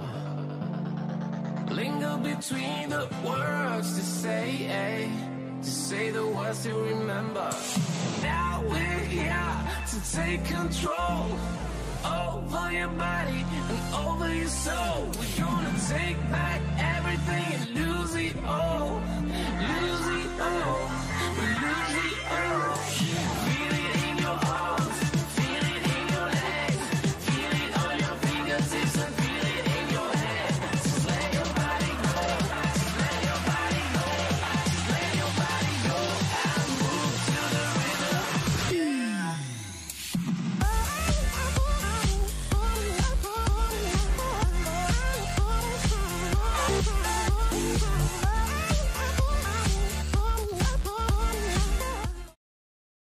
Hello there, everyone, and welcome back to the Schools versus University show matches. We've lost Joda, but we have been replaced by the Senate, and beyond that, we are joined by Raids, captain of the Alva Alliance side. And Raids, it's 1 series win, 1 series loss, and quite a lot of clips generated throughout the course of the evening. Has to feel pretty good. Yeah, it does.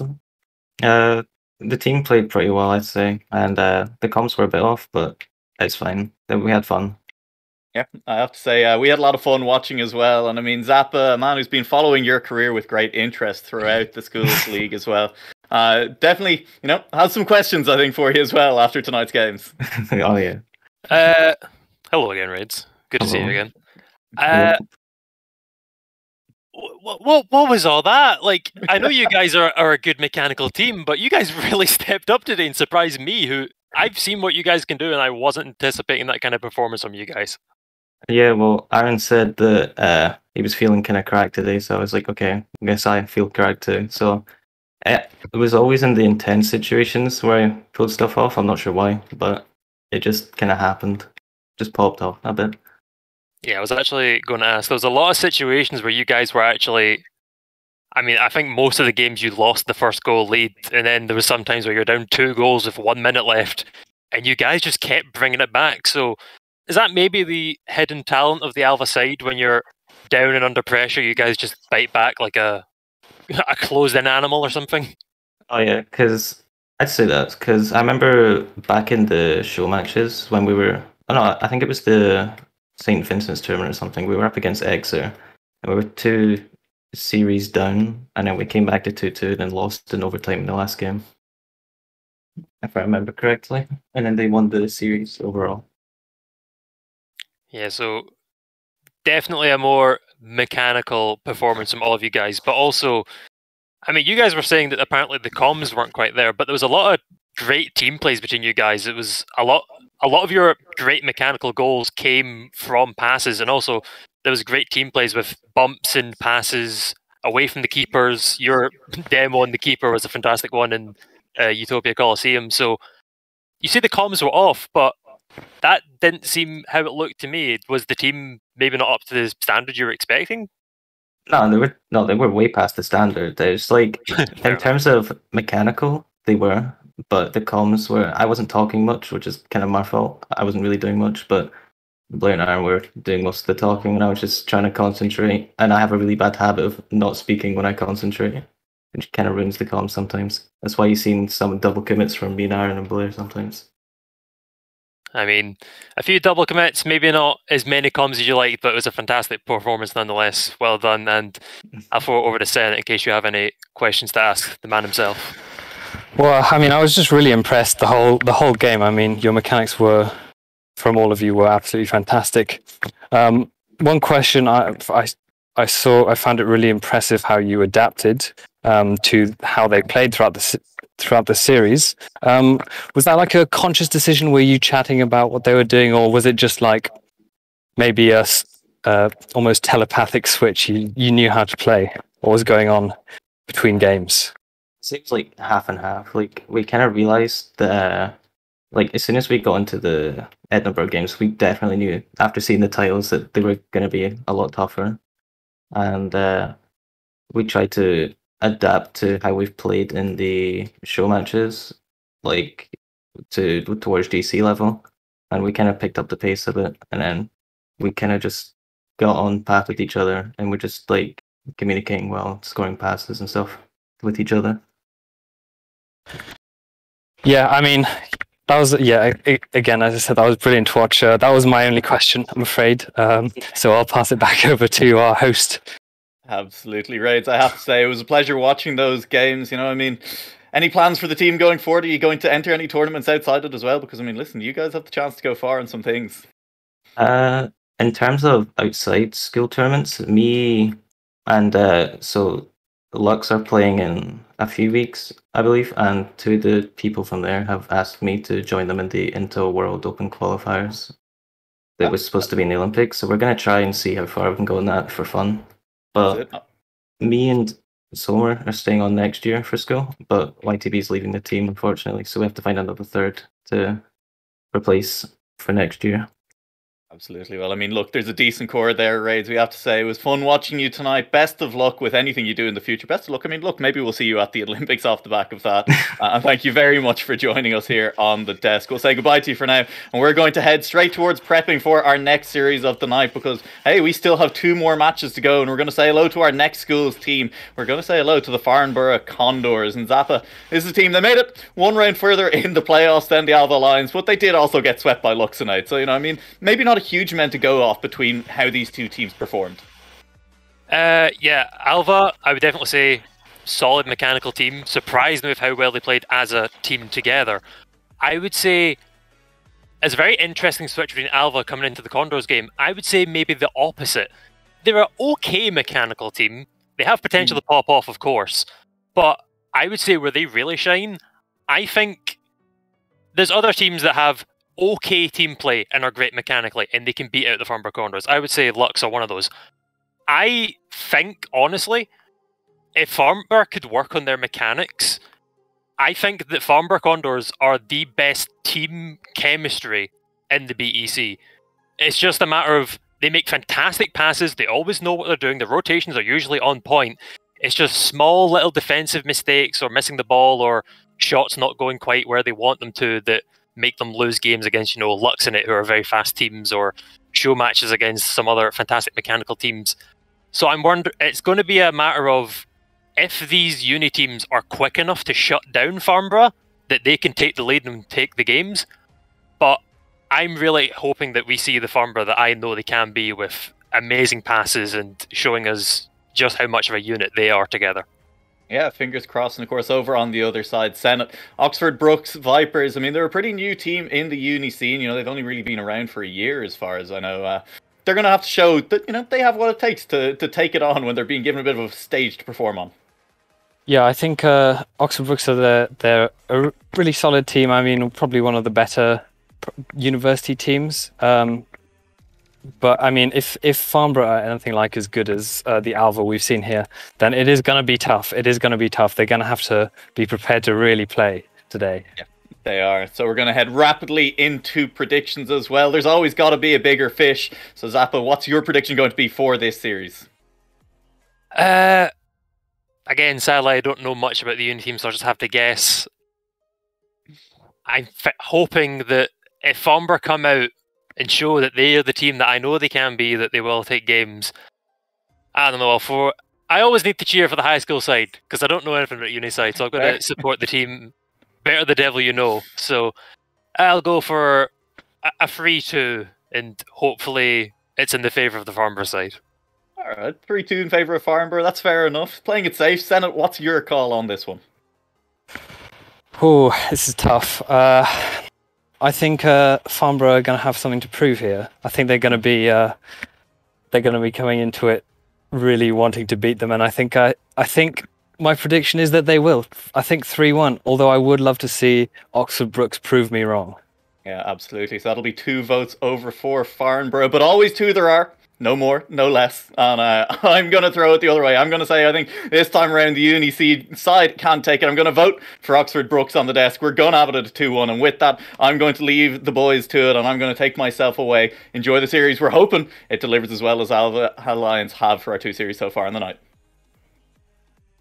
Yeah, thank you, Noah. And very quickly going to be jumping into this one. And yeah, I think the first few seconds of the game are going to show a lot about what we can maybe expect, whether Oxford come out with all the pressure they need to shut down Farnborough, whether Farnborough are the team that I'm hoping they can be, getting the passes in, getting the rotations.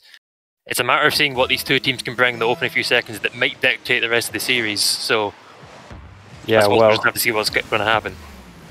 We're off to a start now, and it does appear to be in the orange half of the field. The pressure is already on the orange team.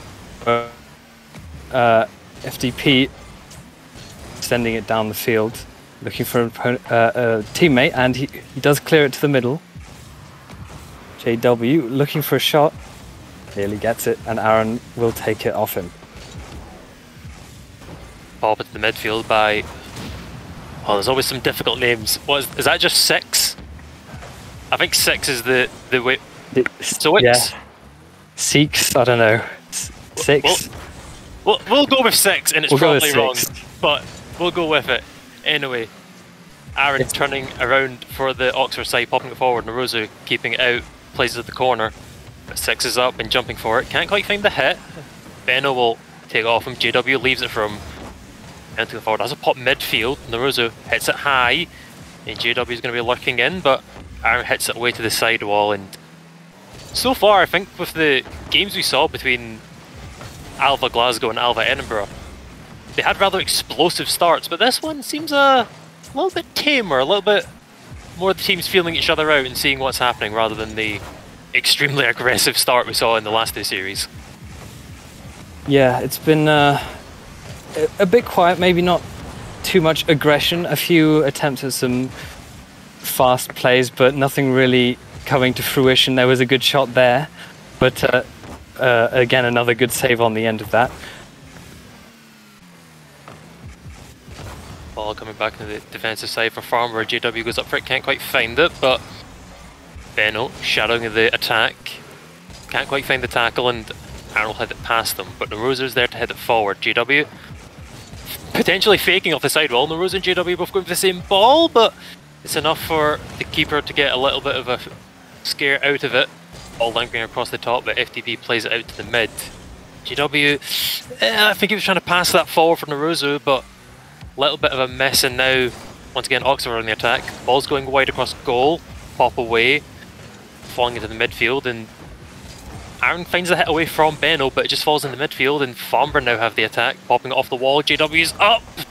Can't quite find it, and yeah, it seems a bit of a I take a shot, you take a turn between these two teams. It's not really confined pressure. It seems honestly more like a one shot, give possession away custom game more than anything. Volleyball, maybe, yeah. Yeah, something of the sort. Big clears coming out. It's been good play. It's been good play so far. Maybe there's a few nerves there. Maybe they're just settling in, not wanting to pull out their big plays just yet. But there's been quality, decent quality shots, good defense from both teams as well, I've noticed. Yeah, there's not been any flashy, mechanical, amazing GIF your game plays, but there's also not been any mistakes, but there's one there. And Benno has opened the scoring for Farnborough. The 50 against Aaron jumping into the corner, and 6 isn't back enough in time to go on the backboard, and FDP's mid-slide into the goal, and Farnborough take the early lead in game number 1. That's a lovely goal. I mean, just a clean, straight-up read on the bounce and shot straight into the net. So hard to save. Maybe Oxford could have done a little bit better in collecting that ball before it bounced, but yeah, that was a really good shot there coming out from Benno. Once more, JW kind of potentially flopping, if not getting a good hit onto the ball, but it's a big hit on goal for Oxford, and it's not quite in. Still extremely dangerous if an Oxford player is there to respond. 6 is there, hits it off the backboard, but Narozu jumps out and I believe gets a pinch with the attacker and just gets it all the way out of their danger area. And now Farnborough buy themselves some time to pick up boost, get in position, and once more JW jumps up for it, keeps it away from 6. I believe also gets a hit off the wall, and it's a hit from Narozu, and it's a fantastic shot, but an even better save from Aaron. Yeah, it's some absolute class from Aaron. I mean, I was so sure, was ready to jump out of my seat and celebrate that goal, but fantastic work saving that shot from Aaron. And Yeah, it's been solid defensive play again, as I've said, from both teams. Sounding like a broken record here. I mean, broken record, but it is the point we need to prove. Both these teams, they've not really been jumping in the air and trying to get all the flip resets we saw maybe from Raids and Co from the Alva side. But it's definitely just been some solid play from both these teams. There's not really been any mistakes. The goal we saw from the forced 50 against Aaron, I wouldn't even really say that's a mistake. So it's been a very clean game so far. It's just that Farnborough have been fortunate enough to take the lead, and now with 0 seconds on the clock, Oxford need to keep it alive. Aaron does, but I believe that was 6 coming across. Can't keep it off the floor, and Farnborough take game number 1. Yeah, a really close thing though. I mean, neither team was safe there. It was it could have gone either way at any minute. So, I mean, I don't know what to say. There was lots of good shots, good saves, but I think both teams just need to start maybe going for it a bit more, maybe looking for some bumps, maybe, you know, just trying something a bit creative. I didn't see that from either side really. Good goal from Benno, but maybe just they could throw some more mechanical plays in there. I don't know. What do you think?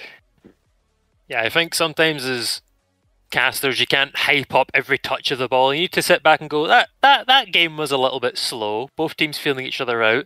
So here's hoping that coming into the rest of the series, now that both teams know what they're expecting from the other, let's see some aerials, let's see some passing plays, bumps, demos. Let's get into this game that we know that both teams want to get into and make it interesting for us and the viewers at home. So game number 1, a little bit slow, but who knows how the rest of the series is going to go. Well, I'm definitely looking forward to it. I'm hoping for, you know, a few clips here, GIF your games maybe coming out. It will be ideal for this next game, but yeah, I think they just need to up the pressure a bit, both teams, and I think it's going to be a great series. Yeah, both teams showing that they are capable of playing well in the defense. Now let's see if they can play well in the offense, as just trying to buy some time as the teams are not currently joining. I think they missed the memo, unless it's some sort of backdoor technical issue, but I suppose we can try and fill some time saying it. We saw from Farnborough, they had a few passing plays going, but only really an accidental 50 was the one that led to the goal. But what do you think between the two sides of Oxford and Farnborough after that game? I think they both have definitely potential to do some of the more spectacular, the more interesting shots. I'm sure they have the mechanics, you know. Farnborough got as far as, or further than Alva in their tournament. So, you know, if they can play as well as we've seen Alva play, it's going to be a really exciting. It's going to be a really exciting series. Oxford, again, they can do the same thing. They can ramp it up. They can really put the pressure onto the Farnborough side, and yeah, we'll see in this second game. You will indeed. Ball falling back to Aaron, pops it forward, and Rozo is up, pops it off the ceiling. FDP though will only be able to pop it towards Aaron before getting sent into the respawn. FDP lurking around back left, uses up all his boost to bounce the ball into the midfield, and it's Naruzo with a little bit of a soft touch that will be picked up by 6. Benno plays it around the corner. Aaron full boost, but in comes JW, and that's bouncing towards goal, but the save from FDP. Rozo getting an interesting double touch. 6 plays it slowly off his own box, but Benno wasn't able to get the hit, but JW sliding around the midfield. Players don't know where he's going to be hitting the ball. Bounces off the ceiling, and Naruzo just, I think, anticipating that to bounce a little higher, but the hit off the backboard. 6 plays it out. JW hits off the corner. It's falling back in, but there's a player on the backboard. No boost to go for the double, and this could be a chance for Farnborough if they manage to capitalise on the mistake, but... Oh no, is that a real one in the corner, Senate, I see? Oh no, they broke away! They broke it, oh dear. Can't be having that. Can't be having that. Someone's just got 7 years of bad luck in Rocket League. Oh. I'll have to, if only I knew who it was, I'd call them out. Well, I mean, it's been this first sort of minute has been looking heavily in favour of the Farnborough side. Been a bit tense in the Oxford camp, and yes, we can see Farnborough with the first goal. JW there with a Lovely flick and a bump play coming in as well. Yeah, I believe maybe not the highest tier of team play that I would have been expecting, but it's a good showing for the Farnborough side. JW just slowing down the dribble and, well...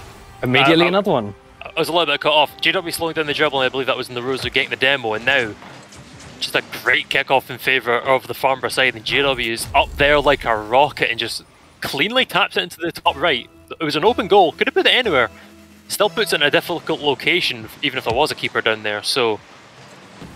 A good shot, and I'd say that's what needs to be happening, is these this aggression that we love to see as neutral spectators. The aggression coming in from the players to really push themselves to do those cool plays, and this could be another one. Oh, the miss from Naruzo, and now the ball's coming back. Only JW in the defense gets hit forward though, and will be potentially taking up the wall. Fakes out the keeper though and keeps it low. Ball lurking in the air, and Naruzo hits off the corner, but that should just be FTB's ball, and he blasts it back to the Farnborough corner. Benno going backboard, gets a clear away. This is the second, because I believe he was maybe expecting a Oxford player there, but there wasn't, and just kind of gives possession away. It's still dangerous, but huge clear from JW, and now they have the attack. Yeah, I'd say Oxford have been quiet this game. I think they need to ramp it up a little bit. They're getting pressured, they're getting pushed back into their own corner, like we've just seen their FDP pushing JW all the way back. But it's been a little bit of back and forth here and there, but again, most of the pressure is coming from the Farnborough boys. It is indeed. Oxford, they're getting a few plays, but it seems like for every play they make, there's a huge counter-attack coming in for Farnborough. And that's not the clear you want to be making if you're trying to get back into this game. Six going for help the backboard and just plays it around Aaron, and it's a tap in for Naruzo. So maybe this second game, much like the one for Edinburgh and Alva, it's a little bit of a throwaway game for Oxford. There's still potential for them to come back, but maybe just kind of take these last few seconds and minutes to think, okay, how do we beat Farnborough coming into game number 3? Because so far in the series, they've just had all the pressure on top of Oxford. Yeah, I mean, when you get pressured like that in your own half for extended periods of time, eventually you're going to make a mistake. I mean, nobody's perfect, and I've seen a few maybe sloppy defense, sloppy rotation here and there, and that is unfortunately what caused these 3 goals to be conceded. However, ball's rolling on the line, but I believe 2 of the Oxford players went up in that last 50 from the 3rd player. Unless you've somehow hacked the game and you found a 4th on your field, there's no one to tap that one in. It's a shot on goal that gets saved by FTP, but only because Aaron couldn't quite get the find onto the ball he was looking for. And once again, Farnborough. I think JW may be going for an attempted back pass to his 3rd man, but got taken away by his other teammate. A little bit of a miscommunication perhaps, but it doesn't really matter when you're 3 goals up with only 30 seconds left, and the ball's just getting played above the goal for Oxford again and again, and I believe now they finally have a chance to clear it, but it means that Farnborough have all the time in the world to get all their boosts, get set, get ready for this counter-attack, and FTP can only air dribble it into a dribble from the Rose, pinch towards goal, and Aaron's there. And yeah, I was expecting, what did I say, 3-2? I think I said a 3-2. But it just seems that Oxford just aren't quite there from the team we were maybe expecting them to be. Is JW going for a ceiling shot into his own goal? Can't find it, and it's 3-0 for the side in purple. Well, I mean, that was quite a good performance, I'd say, from Farnborough. They really ramped the pressure up there, doing exactly what I suggested, not to toot my own horn, but a bump play coming in there as well. But no, really, they did a really good job at capitalizing on Oxford Brooks's maybe slightly slower rotation. I mean, they were everywhere, weren't they? Oxford Brooks, it seemed like they were having, last-ditch save after last-ditch save. So I thought, really good job from Farnborough. Yeah, I bigged up Farnborough on being a very good team. Sadly, we'll not be seeing maybe some of the passing plays that I was expecting, but I think the thing we're missing is there's always been solid rotations in defence from Farnborough. Whenever Oxford Books clear the ball, it's always landing to a player for Farnborough, knowing where it's going to be and just capitalising on it. They're denying all the counter-attack possibilities for Oxford by going, if you're going to hit the ball into our field, we're just going to take it. I think a few minutes ago there was the air dribble from 6, I believe it was, and it just fell into a dribble from the Rosu. So, yeah, I'm not sure what Oxford need to do, but whatever they're doing, it seems that Farnborough have got it noted down and know how to capitalise on it. So, I think there needs to be a adaptation made in their playstyle to try and not lose the series in a Frio sweep to Farnborough here. Yeah, I think they straight up just need more control, taking it out of defence. They're getting the clears in, they're getting it away, but it's just not enough when Farnborough are everywhere. Oh my god! Could have been a very early opening for Oxford, but Benno, either by choice or by accident, bouncing off of the crossbar and hitting the ball away, and it's a pinch towards the goal, but thankfully Narozo is in the defence to deal with it. A little bit scary for the Farnborough side, but they've came away with it. A little bit of a somewhat pinch from JW and Benno, leaving the ball for Aaron. Benno goes up, hits it deep, and 6 can only pop it into the ceiling, and Narozo's there to meet FDP. But FDP will beat out Benno or JW because neither of them really went for it. They kind of just sat back and let them take the ball, which is interesting, but it's working for now. Big hit from Benno will find FDP on the sidewall. He'll go up for it, taps towards goal, but it's not really a threatening shot, and Narozo takes it by 1, can't take it by 6 in the defence, but JW is there, pops it towards goal, FDP, and again, it's just every small touch to keep the ball out of the goal and deny a lead for Farnborough. It's just falling back into their hands for more pressure, and I think that's the first clear we've had for Oxford in a long while. It's actually not fallen straight to a player, but it was just taps it off the ceiling. I believe it might have been somewhat of a fake by JW. They were maybe expecting something, but either misses the ball or fakes it, and it just slaps it in. Yeah, not an easy save from 6 there. I think Oxford need more control of the ball. They need to go for some dribbles. They need to not maybe panic so much in defence. Don't always go for the big clear. I think they're maybe playing a little bit better. I've seen it's looked a bit more promising. They've had a little bit more pressure towards the Farnborough end of the pitch, but yeah, it's just about converting and not conceding. Yeah, I think one of the crucial issues is they just kind of keep slamming clears away, and it lands to a Farnborough player in the mid of the defence. Maybe they need to believe in their abilities a bit more. Maybe try and just catch the ball and maybe dribble out, or communicate with their teammates, know where they are. If a teammate's on the sidewall, try and get the ball to him rather than just blasting it to a Farnborough player. They've got 2.5 minutes to maybe figure something out, unless they're wanting to get swept by Farnborough.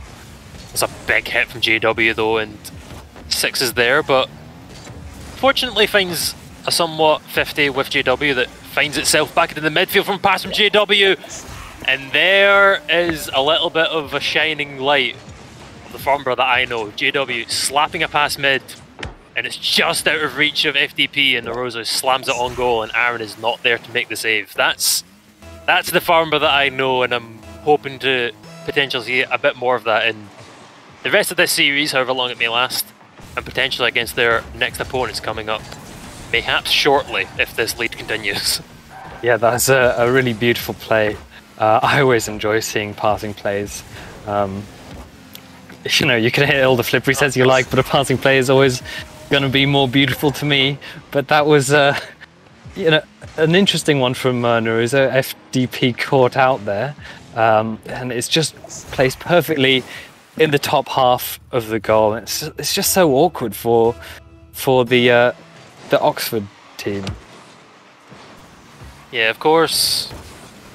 Never had a chance to see these two teams play together. Of course, they are a uni and a high school team, so they're not really from the the same communities, I suppose. This is a bit of a shaking of the hands, crossing the borders. Yeah. Maybe, well, I was going to say maybe Farnborough a little bit more powerful than the Oxford team they're going against, but I mean, Rosa, maybe not the best pass I've ever seen him make. Oh, crucially, on one side there's been the huge bump from FTP to deny Benno making the save. So Oxford showing that they can play together, they can take a goal. Oh wow, is that their first goal away from Farnborough?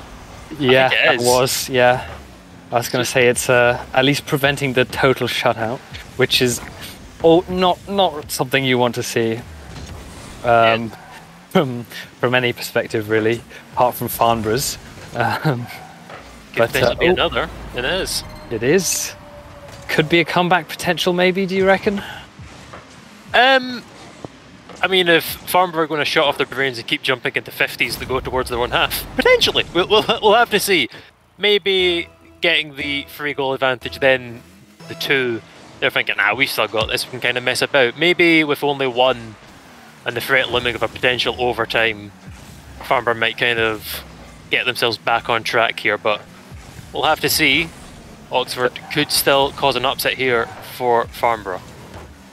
Yeah, they certainly don't want to get complacent, I think. That's I mean, I think most teams know not to. I'm sure they've played enough Rocket League to not be comfortable with 3-0 leads, and that is another goal for FDP for the Oxford team. And we have a game now. Yeah, you were talking about last game that after the first series that was somewhat slow in both teams, not really showing their full potentials. You wanted some bump plays, you wanted some aggression. Farnborough showed us that in game number 2.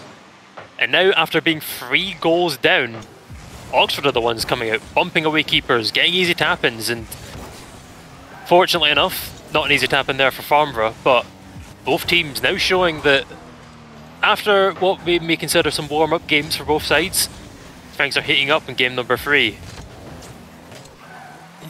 Yeah, I mean, can Oxford pull off the reverse sweep? It'll be a bit of a monumental task with the quality that we've seen from Farnborough so far, the consistency in attack that they've had. But it's 3-3. The Oxford team have started just turning it on.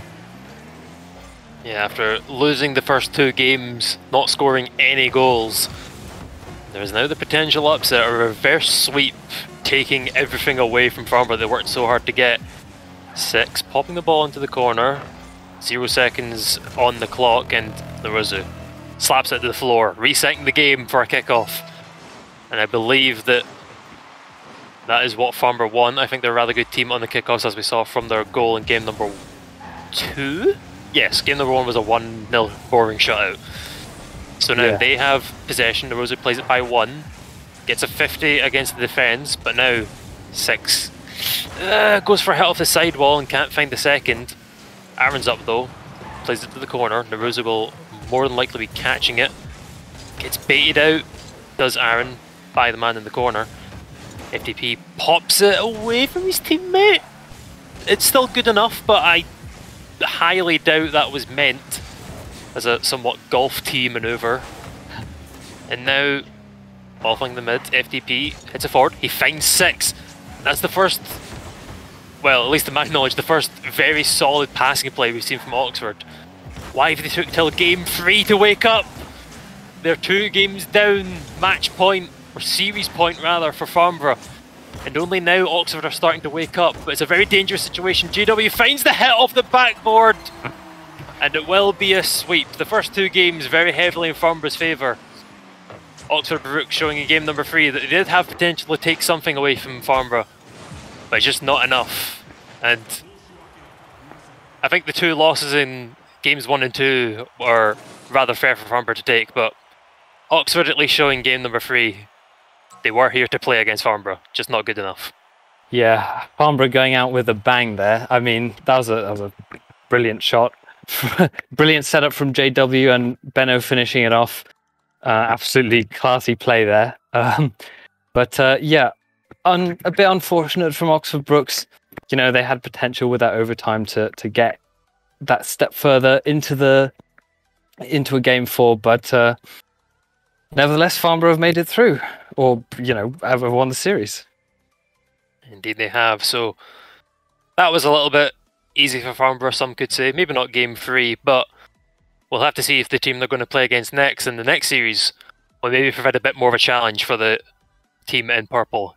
And we'll see that in just a moment. We're going to take a short break. Don't go anywhere.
welcome back once again to the desk after a quick 3-0 by Farnborough. Surprise to be sure, but a welcome one as they came out of the gates looking absolutely on fire. And towards the end there, Senate, I mean, Oxford came back alive in that series, but it was just too little too late. By the time Game 3 rolled around, by the time they managed to pull an overtime, they were already 2 games down. Yeah, I think Oxford were good. They were okay, but Farnborough were just on another level. They just had the extra consistency. They just had... they just seem to have Oxford's number, and you could clearly see that through the 3-0 sweep that happened. Yeah, I mean, look, 3-0 sweep, Zappa. I mean, wow, the high school team so far tonight, both of them having stellar first series, and I mean, there's really no other words for it. I mean, it was fantastic. They looked good, they looked powerful, and they were playing good, clean Rocket League a lot of the way through.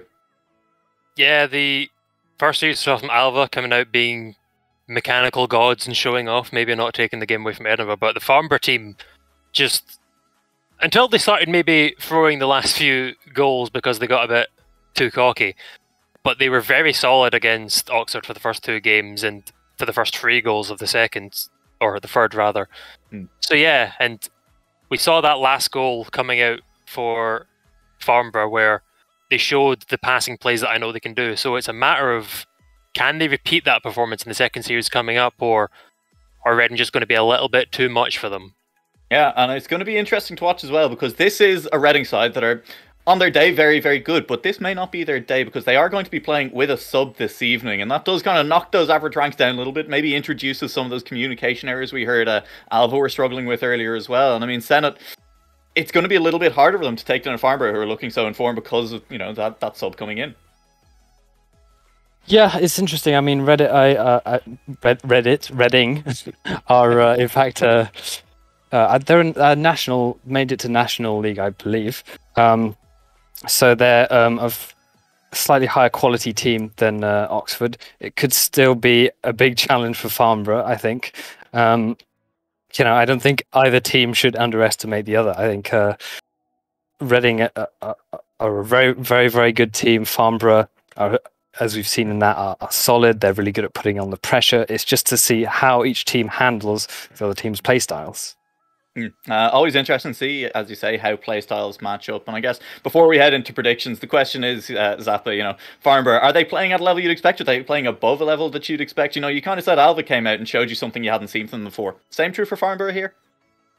I would say, honestly, not as much as I expected. I'm not sure if it was because of the way they were playing against Oxford, maybe they're just weren't up to scratch, but it was only that one goal where I saw, that's the Farnborough I know. There's solid passing potential in that team. I don't know how long they've been playing together, but you'd think it'd be years with the amount of chemistry they have together. I think it's just a matter of, if a team's not quick enough to shut them down, then they just run away with it. It didn't seem like Oxford were quick enough to shut them down, but it didn't seem like Farnborough were putting together that many passes anyway, so I think there's still potential in Farnborough to show something more special. It's just a matter of whether Reading are a step above them and will stomp them back into their place, so to speak. Yeah, well, I mean, we have to keep our fingers crossed for an exciting series, and Zappa, that means, you're saying maybe Reading stomp them back into their places, but I mean, I'm going to guess that you think Farnborough have it in them to open up that passing play style and take down this series. I would hope so. I would hope that after the 1 goal, 2 goal, 4 goal, they've kind of warmed up in the series and maybe they'll catch Reading off guard, but I expected the same for Alva, and we know how that turned out, so here's hoping that this isn't the same situation for Farnborough coming up. Yeah, okay, so we're heading into predictions. Zappa, that is the prediction, it sounds like, for Farnborough? I mean, again, as always, I don't know, because I don't know how good Reading are, but in my heart, I need to always go for the high school team, so I'll say, as close as it was for Alva, the second team after the first always being a little bit better, I'll say hopefully it's a 3-2 to Farnborough and they don't make me look silly. Yeah, hopefully a 3-2 for Farnborough and Senate.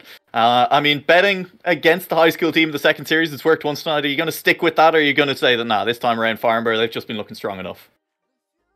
I think it's tough because obviously Reading do have that substitute, but yeah, I am going to give it to Reading. I think they're going to win 3-2 in this series.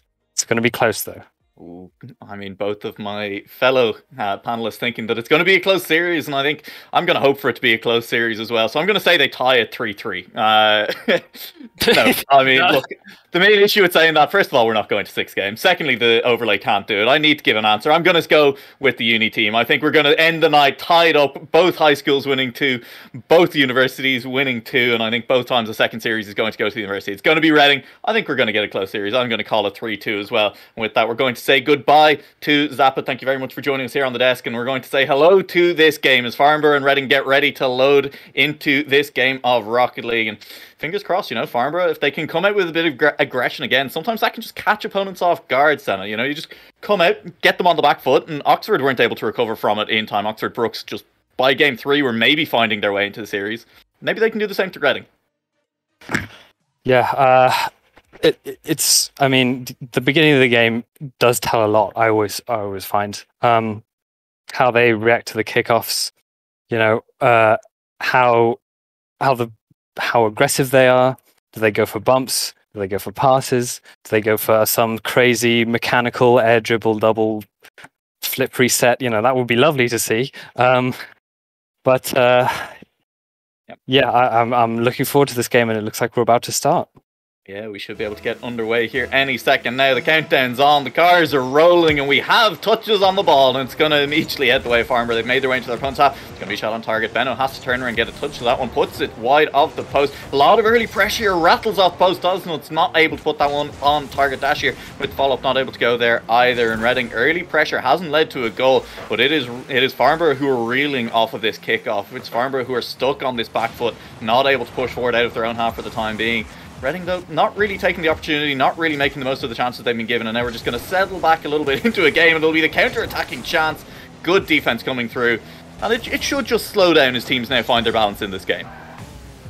Yeah, it is a little bit slow. There was a spark of aggression there from the kickoff, but Reading didn't really make use of the advanced position that they had on the pitch, and this match is tough to call at the moment. Ooh, it is, but I mean, we've already seen something that Zappa was talking about on the desk. Some nice touches forward from Farnborough, finding teammates near the front of that goal, looking for interesting ways to split open the Reading defence. It hasn't paid off for them, and now they're back under pressure again, but they're doing a good job. Both teams still, in that early stage of a best of 5, feeling each other out, seeing what the play styles are, seeing maybe where the pressure points are that you can attack. And while neither team has looked super threatening just yet, you feel like it's maybe one slip up away from a goal just finding its way in at either end of the pitch. Yeah, those mistakes are always costly in Rocket League. I mean, it's split seconds that you're working with that you have to think about, and this could be a double tap. Oh, that was brilliant shot, brilliant save as well coming in from Naruzu. Yeah, recognising the double tap potential there. Naruzu getting in off the goal line, getting in the way of that, as there was a bit of a quadra commit to that ball in the middle of the pitch there, and it's Reading to come out on top at the moment. But no follow from Dosnuts, recognising that there was no way to get to that ball before the defence was going to get a clear. Good flick high, that's going to come off the back wall. Follow-up is going to be there, it's bouncing off the post, and it's going to be denied, just about kept off the goal line by JW. My, what? What great pressure. Like, this is already an improvement from the last game that we're seeing here, and oh, my goodness, that was so close off the post. This is what we like to see. Yeah, it's just exciting Rocket League. Its chances being denied by equally good saves, and we'll still have to wait and see who actually opens up the scoring, because we're now 2.5 minutes in at the halfway point of game number 1. Neither team to score a goal, neither team to put themselves ahead at all in this series. Sparks under a bit of pressure. JW was too far away to really threaten, though. Dashier gets a touch onto that one. Sparks was looking for a goalkeeper, finds him, but unfortunately the ball didn't find the same angle towards the goal as he was looking for. Yeah, I think they need to, both teams, they need to start looking for each other, looking for their teammates, trying to connect, trying to find that final pass. And Sparks does it, opens the scoring. There you go, and it's just, I think you can see it, Naruzu stuck under the ball there, a little bit awkward, and because of that, messed up the rotations. Benno not able to get across in front of that one either. And a really good finish at the same time from Sparks, just finding the place in the goal where there was no defenders. That'll be the first goal heading over to the uni side of Reading. They'll be feeling good now. With 2 minutes left on the clock, they'll look to continue to press this attack, press this advantage. Nearly banged in straight away. Dasher just off that crossbar, and that could have been 2-0 so easily. Yeah, I think I think the uni team Reading have started to shake their nerves a little bit. Maybe starting to feel a little bit more confident, ready to do some bigger plays. Yeah. Go ahead. Dasher Sorry. was looking for it. No, not at all. Sorry, I was admiring Dasher's plays and making strange sounds while I did so. Dasher nearly able to put that second goal in again. Couldn't quite pull it off. It does feel like it's a lot of Reading pressure though at the moment. I think so, but having said that, Ruzu catching the defense out there with that one. Good pass from Benno. Huge pass. Yeah, brilliant. Yeah, you absolutely love to see that one as well. Right as I was talking of Reading, right as I was saying, you know, they'd had a lot of the pressure. It really felt like it was a Reading game, and it was their game to seize control of. Just one great pass coming infield from Benno, found Naruzu, and the defenders caught a little bit napping there. And so we've gone from one goal lead, gone from maybe feeling like Reading could start to open up that lead a little bit more to just being back at a tie game with a minute left on the clock. Yeah, I'd say at this point, it's an even game. It really is. I mean, great chances. I think Naruzu and Benno especially have been putting in a lot of work in the midfield, and JW's been going for a few shots here and there. Yeah. But yeah, really close match overall. Super close, and now it's been a bit of a period of sustained pressure here for Farnborough, but they haven't found the shot off the back of it, and that's really, you know, what you need to do. Sparks denies the clear from his own half just there. Will now be still Reading under pressure because of it, but I say pressure, it hasn't really felt like the shooting chances there, but maybe that was finally going to be it, and it didn't feel like it was there last time either until just one good pass sliced open the Reading defense. They'll be looking for one more pass like that. That's a chance towards the middle of the pitch, but Sparks cut that one out well. Important touch there from JW off the back wall. Got it as far as Dasher. Dasher now looking to dribble it down. There's no boost left on JW. Pass back to Dosmans could be huge as JW is completely beaten out there. Dosmans flips underneath the bottom of that ball, does a spin. That's a good trick, but that ball will just bounce into the middle of the pitch as we should now be looking to head towards overtime in game number 1 between Farnborough and Reading. You can really see the desire to score from both teams. I mean, they're really going for it out there, and you know, it says something about their defenses that despite all the pressure that both teams have had, it's still 1-1. Yeah. It says something, you're absolutely right, and I think what it says is, what it screams is that these defenses are holding strong, and both of these teams are playing a very kind of closed style at the moment. They're not looking to over pressure, they're not looking to throw bodies at the ball like we saw Alva do in our first couple of series of the night. It was just throw cars at the ball until someone scores at either end of the pitch. Didn't seem to matter to them which end it happened at. It's much more slow, much more calculated. This could be a chance. That was a good pass attempt from Nozabu back to Bennett, trying to repay the favour of that pass from earlier that set up the first goal. Yeah, I think one team just needs to, I'd say, take out the defenders on the other team unless they could pull out something spectacular. You know, bump plays are huge in the modern game of Rocket League. I mean, you know, you see them all the time in the pro scene and that kind of thing. So I think that's probably what, if I had to guess how the next goal is going to go in, I think a bump play is likely. I think it seems likely too. You've got to be like sand, get coarse, get rough, be irritating, and just, you know, get everywhere. Just as a wise man once said, you know, Senate. Yeah, you know, fantastic. Pretty cool meme there. Huge reference. Oh, this could be the chance though. JW just gets denied by Sparks. JW was following that one in, was maybe looking for a bumper, a double touch, maybe a dunk off the back wall as well. But we're still playing a lot of this game around the middle of the pitch. It doesn't feel like, you know, teams are following up. It's kind of left to one, maybe two players to push into the other half, but there's not the follow up of a third man rotating in aggressively a lot of the time. Yeah, maybe that's what they need. They don't. You don't want to be exposing your goal and risking it. That's a good block there from Sparks. Another chance. Great follow up. Great follow up. Yeah, brilliant shot there from Benno. Sparks gets the save but isn't able to recover. Dasher is also not really correctly positioned to save that. So that is a well-placed goal from Benno. Yeah, and it's Farnborough opening up the series lead here after game 1. They've taken it down over their opponents of Reading. And looked quite good doing so. I mean, it was, I'm going to say, a tentative game. You know, there was both teams kind of playing around the middle of the pitch. It genuinely didn't feel at any point like either team really wanted to just commit. Neither team felt confident in just throwing all of their players at the ball. And I think I'm hoping that Farnborough now, after this game 1 win, start to feel a little bit more comfortable and just getting a bit more aggressive, because I think there was room for both teams to do that in that game. Yeah, I mean, I can certainly respect the decision not to throw all your players up at the front at once. Maybe that's a bit of a risky move, but yeah, this is it's certainly an exciting game, that one, even though it maybe wasn't completely goal heavy. But yeah, I'm looking forward to the rest of the series. Absolutely. Yeah, and you're right. It's definitely worth saying as well that just because the game wasn't very goal heavy, just because it was a 2-1 scoreline at the end, doesn't mean it wasn't exciting. You know, it was balanced on a knife's edge for almost the entirety of that game, and that can be as exciting as anything else. You don't need the goals all the time to get the excitement in Rocket League. Sometimes the anticipation is what gets you there as well. Absolutely. So it looks like we're going to start the third game soon. What do you reckon? Do you think there's anyone who stands out or needs to step up in these next games if they want a result for their team? I think interestingly looking at Farnborough, you know, we've talked a lot about third man play so far after game 1 in that series. I think, you know, JW and Benno are the two, Benno and Naruto are the two I've seen up in that Reading half a lot more. I think if JW starts stepping up, starts supporting these attacks a little bit more aggressively, I think we'll see a very different look from Farnborough almost immediately. The question is if JW is kind of comfortable getting up in the face of Reading as well. That's just, I mean, like, you can see it. Naruto and Benno are going for these kind of weird angle passes, even just passing back across the face of goal, and they seem comfortable doing it. If JW can get a little bit more involved in the plays for Farnborough, I think that's going to stand them in really, really good stead. Oh, that's a great job. And that could be the first goal right away for Reading, making a statement after their first loss. They're saying they're into play. They're not going to bend over backwards for Farnborough. They're not going to give an easy win, and that's what we like to see.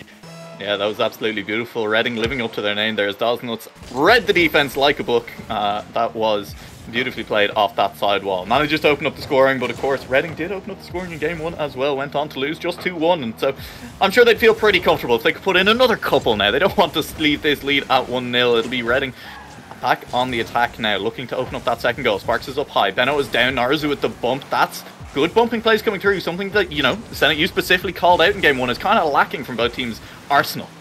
Oh, what a pass. Oh, that was so dangerous.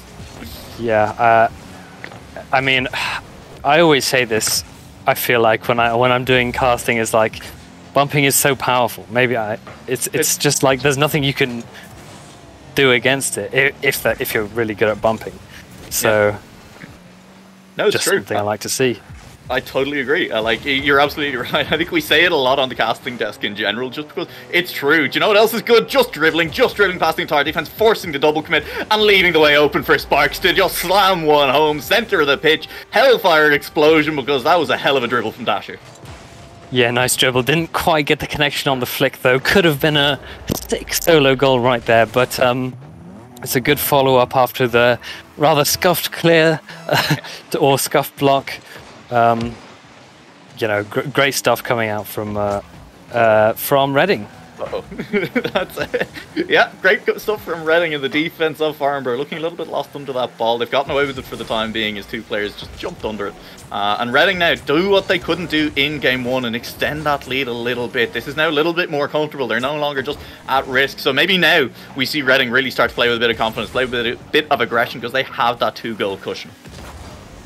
Well, I wouldn't count Farnborough out just yet. I mean, they came back in the first game from 1 goal. I think they can come back from 2 here. It's going to be definitely not an easy ride for Reading.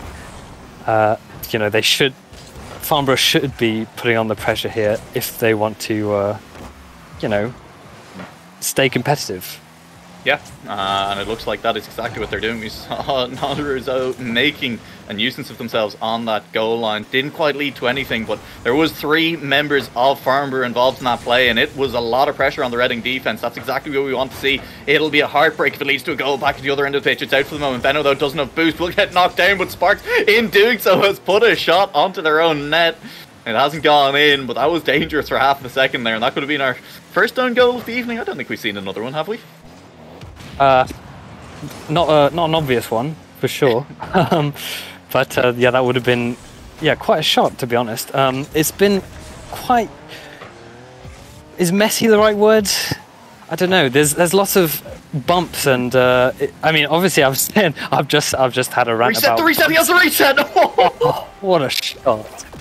So nicely done by Dasher. Didn't really have a lot of power behind that. That was slow. That was measured. You could kind of see the reset coming from a while away, but JW just nothing to be done on that goal line, as Dasher could pick their moment to choose that shot. Oh, you love to see it there. You love to see it. That is, top tier skill right there. It's Again. hard enough to do. Do it again. It's hard enough to do flip resets in free play, let alone, Yeah. when you're being watched by however many people. Yep. I've never done one, so I mean, listen, they're tough. I guess also I have two left thumbs, man. I can't deal with it very well. Yeah, you got to have maybe an extra joint somewhere in order to pull them off. The classic Jimi Hendrix special, like, wrap your thumb all the way around the back end of the guitar and play chords that no one else because of it. Probably, yeah. Probably. I mean, I think that's what these freestylers do. Yeah, they just have an extra thumb. Yeah. Sounds like a plan. We'll have to look into getting that surgery as well. But look, Reading have definitely opened up in this game, and you were kind of alluding earlier. You kind of started to make the point that maybe it was starting to feel a bit messy, and I think it's probably just a sign that these teams now in Game 2 are starting to feel a bit more comfortable, even though it is now the 3-0 lead for Reading. The game feels like it's opened up, and that's not just Reading, that's Farnsborough as well. JW scoops that off the line, was trying for the redirect. I think it was the right call. It looked like it was probably rolling wide anyway, but that's got to feel a little bit rough as Farnborough still trying to find their way into the scoring here in game number 2. Yeah, both teams really want it, and Reading just have the upper hand at the moment. I'd be surprised. More stranger things have happened than a comeback here, but it would be very, very surprising for Farnborough to come back now. It would be very, very showy indeed, and that's what we want in a show match. So we'll keep praying for it, but as the clock ticks down, as the sands of time tip away, it's starting to look very, very unlikely. 14 seconds left on the clock, and this is looking like it will be Reading tying up this series. It looks like we'll be heading into that game 3 of this series with match point on the line. Put yourself in that driver's seat as it goes on. As the ball hits the ground for the last time here in Game 2, that's exactly where we're heading, to a tied series, to a Game 3 that'll give one of these teams potentially a decisive advantage. And to, a Reading favoured game, I'd say, with the momentum they have now coming off the back of that. Yeah, they played super solidly. Obviously, the flip reset, absolutely breathtaking. Full credit where credit's due. But I think at the same time, Reading were just a bit more consistent, I think. They just had more finish to their aggressive playstyle than Farnborough did, and I think Farnborough need that clinical touch in order to get to a game 4.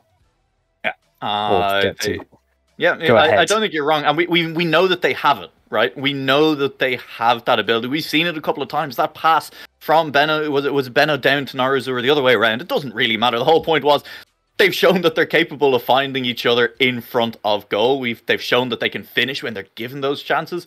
So if they can just create that a little bit more, Farnborough finding other Farnborough members with open shooting lanes in front of them.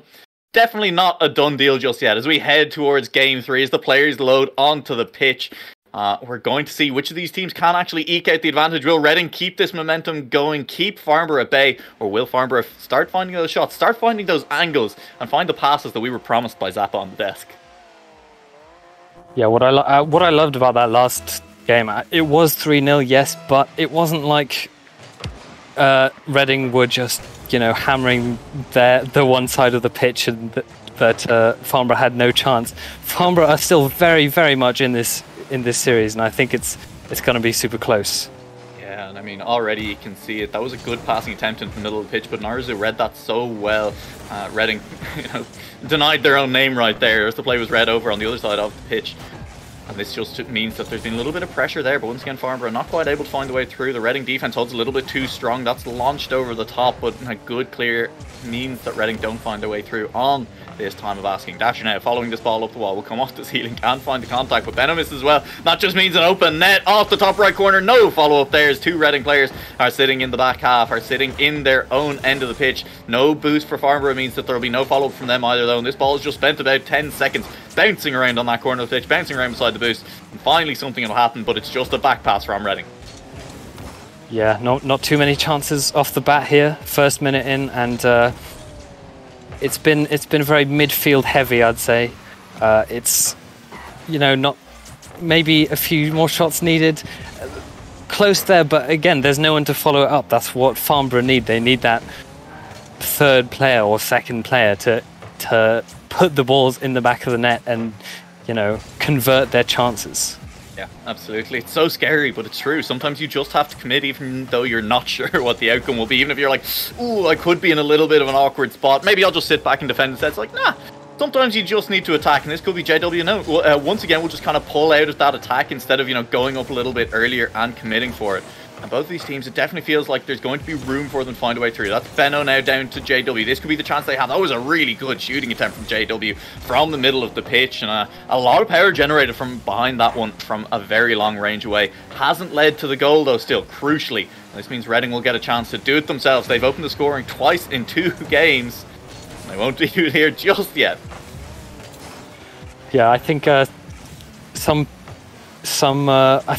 like to see some more spectacular plays, or maybe another flip reset, a ceiling shot. That would be nice to see. I mean, it's a show match. It's not like a big tournament, so you may as well flex a bit. You may as well show off, and I think everyone will appreciate that if that happens. And that was another huge close attempt from Benno there.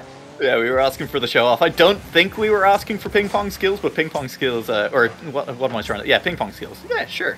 Whatever. Sure. Words are hard, man, alright? It's late on a Tuesday. Yeah. One of these teams, I'm getting goal hungry, okay? I'm getting antsy. I need to see this ball end up in the back of a net eventually. Does not, tries a double touch with no boost off the wall. Dasher launches that one high. Has enough boost to follow this through if the touch isn't good, but that is a good touch. It will leave Benno in a little bit of a no man's land here, and that means Reading can just rotate in, can keep pressure on this ball. And that's something I think Reading have done a very good job of in this series in general, is kind of deny Farnborough easy clears. Yeah, they're in their faces. They're getting in the way. They're getting these blocks in, or not even the blocks, just putting pressure on so that they have to. The one skills. I think he's been grinding ones in his free time. Yeah, it makes sense. That was just bully ball on that one. Forces straight through Narazu. I mean, the ball barely changed direction there. It just pushed it in. Yeah, it's one of those shots that I always seem to be on the receiving end when it comes to ones games. I'm just like, help, please, just flick it or something. It's literally, the joke about what's heavier, a ton of bricks or a ton of feathers. It's the opponent's car is always made of a ton of bricks and I'm a ton of feathers, Yeah, absolutely. Well, we'll have to see if, Farnborough can now make their way back into this game. They did so in Game 1. They were able to fight back from the 1-goal deficit. They've only got a minute to do it here in Game 3. But, I mean, the scoreline much closer than Game 2, So this is shaping up to be a very different game than either of our first 2 games. Farnborough, though, haven't looked really like they've had a big shooting chance so far in this game at all. In fact, they only have 1 shot between them on the scoreboard at the moment. And it's very hard to score when you're just not shooting. Yeah, I think...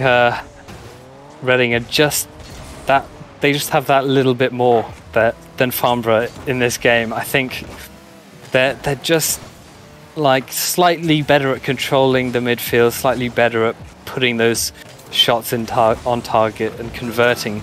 I think Farnborough are going to have to, just start going for it, just take shots. Yeah.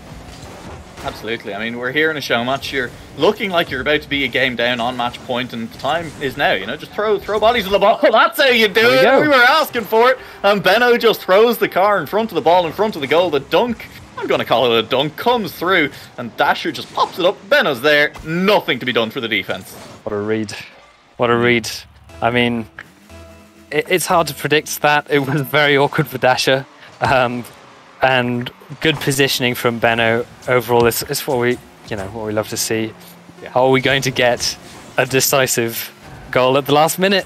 Oh, it doesn't look like for the time being, but this ball is high enough that it could stay high for a little bit of a while longer. It's in the middle of the pitch. No, it'll just bounce. We'll head to an overtime for the second time in this series. And once again, it's an overtime to decide which team is going up. This time, match point is on the line. Surely not a kickoff goal. It'll be well wide off the left post this time.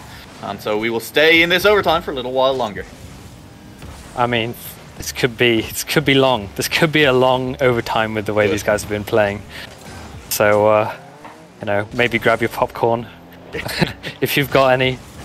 Alternatively, just don't look away, because I mean it could happen at any second. That's true. These goals have kind of just sprung out of nowhere a lot of the time in this series. Even if it has just been kind of slow, considered, measured midfield play, all of a sudden one of the teams just finds one touch, finds one aggressive moment that seems to just catch, honestly, us by surprise as well on the desk, but definitely the other team by surprise. Of course, yeah. I mean, it's like I always say in ranked, if my own team can't predict what I'm going to do, then no one can. So, yeah, exactly. It's such an unpredictable game and series overall, this one.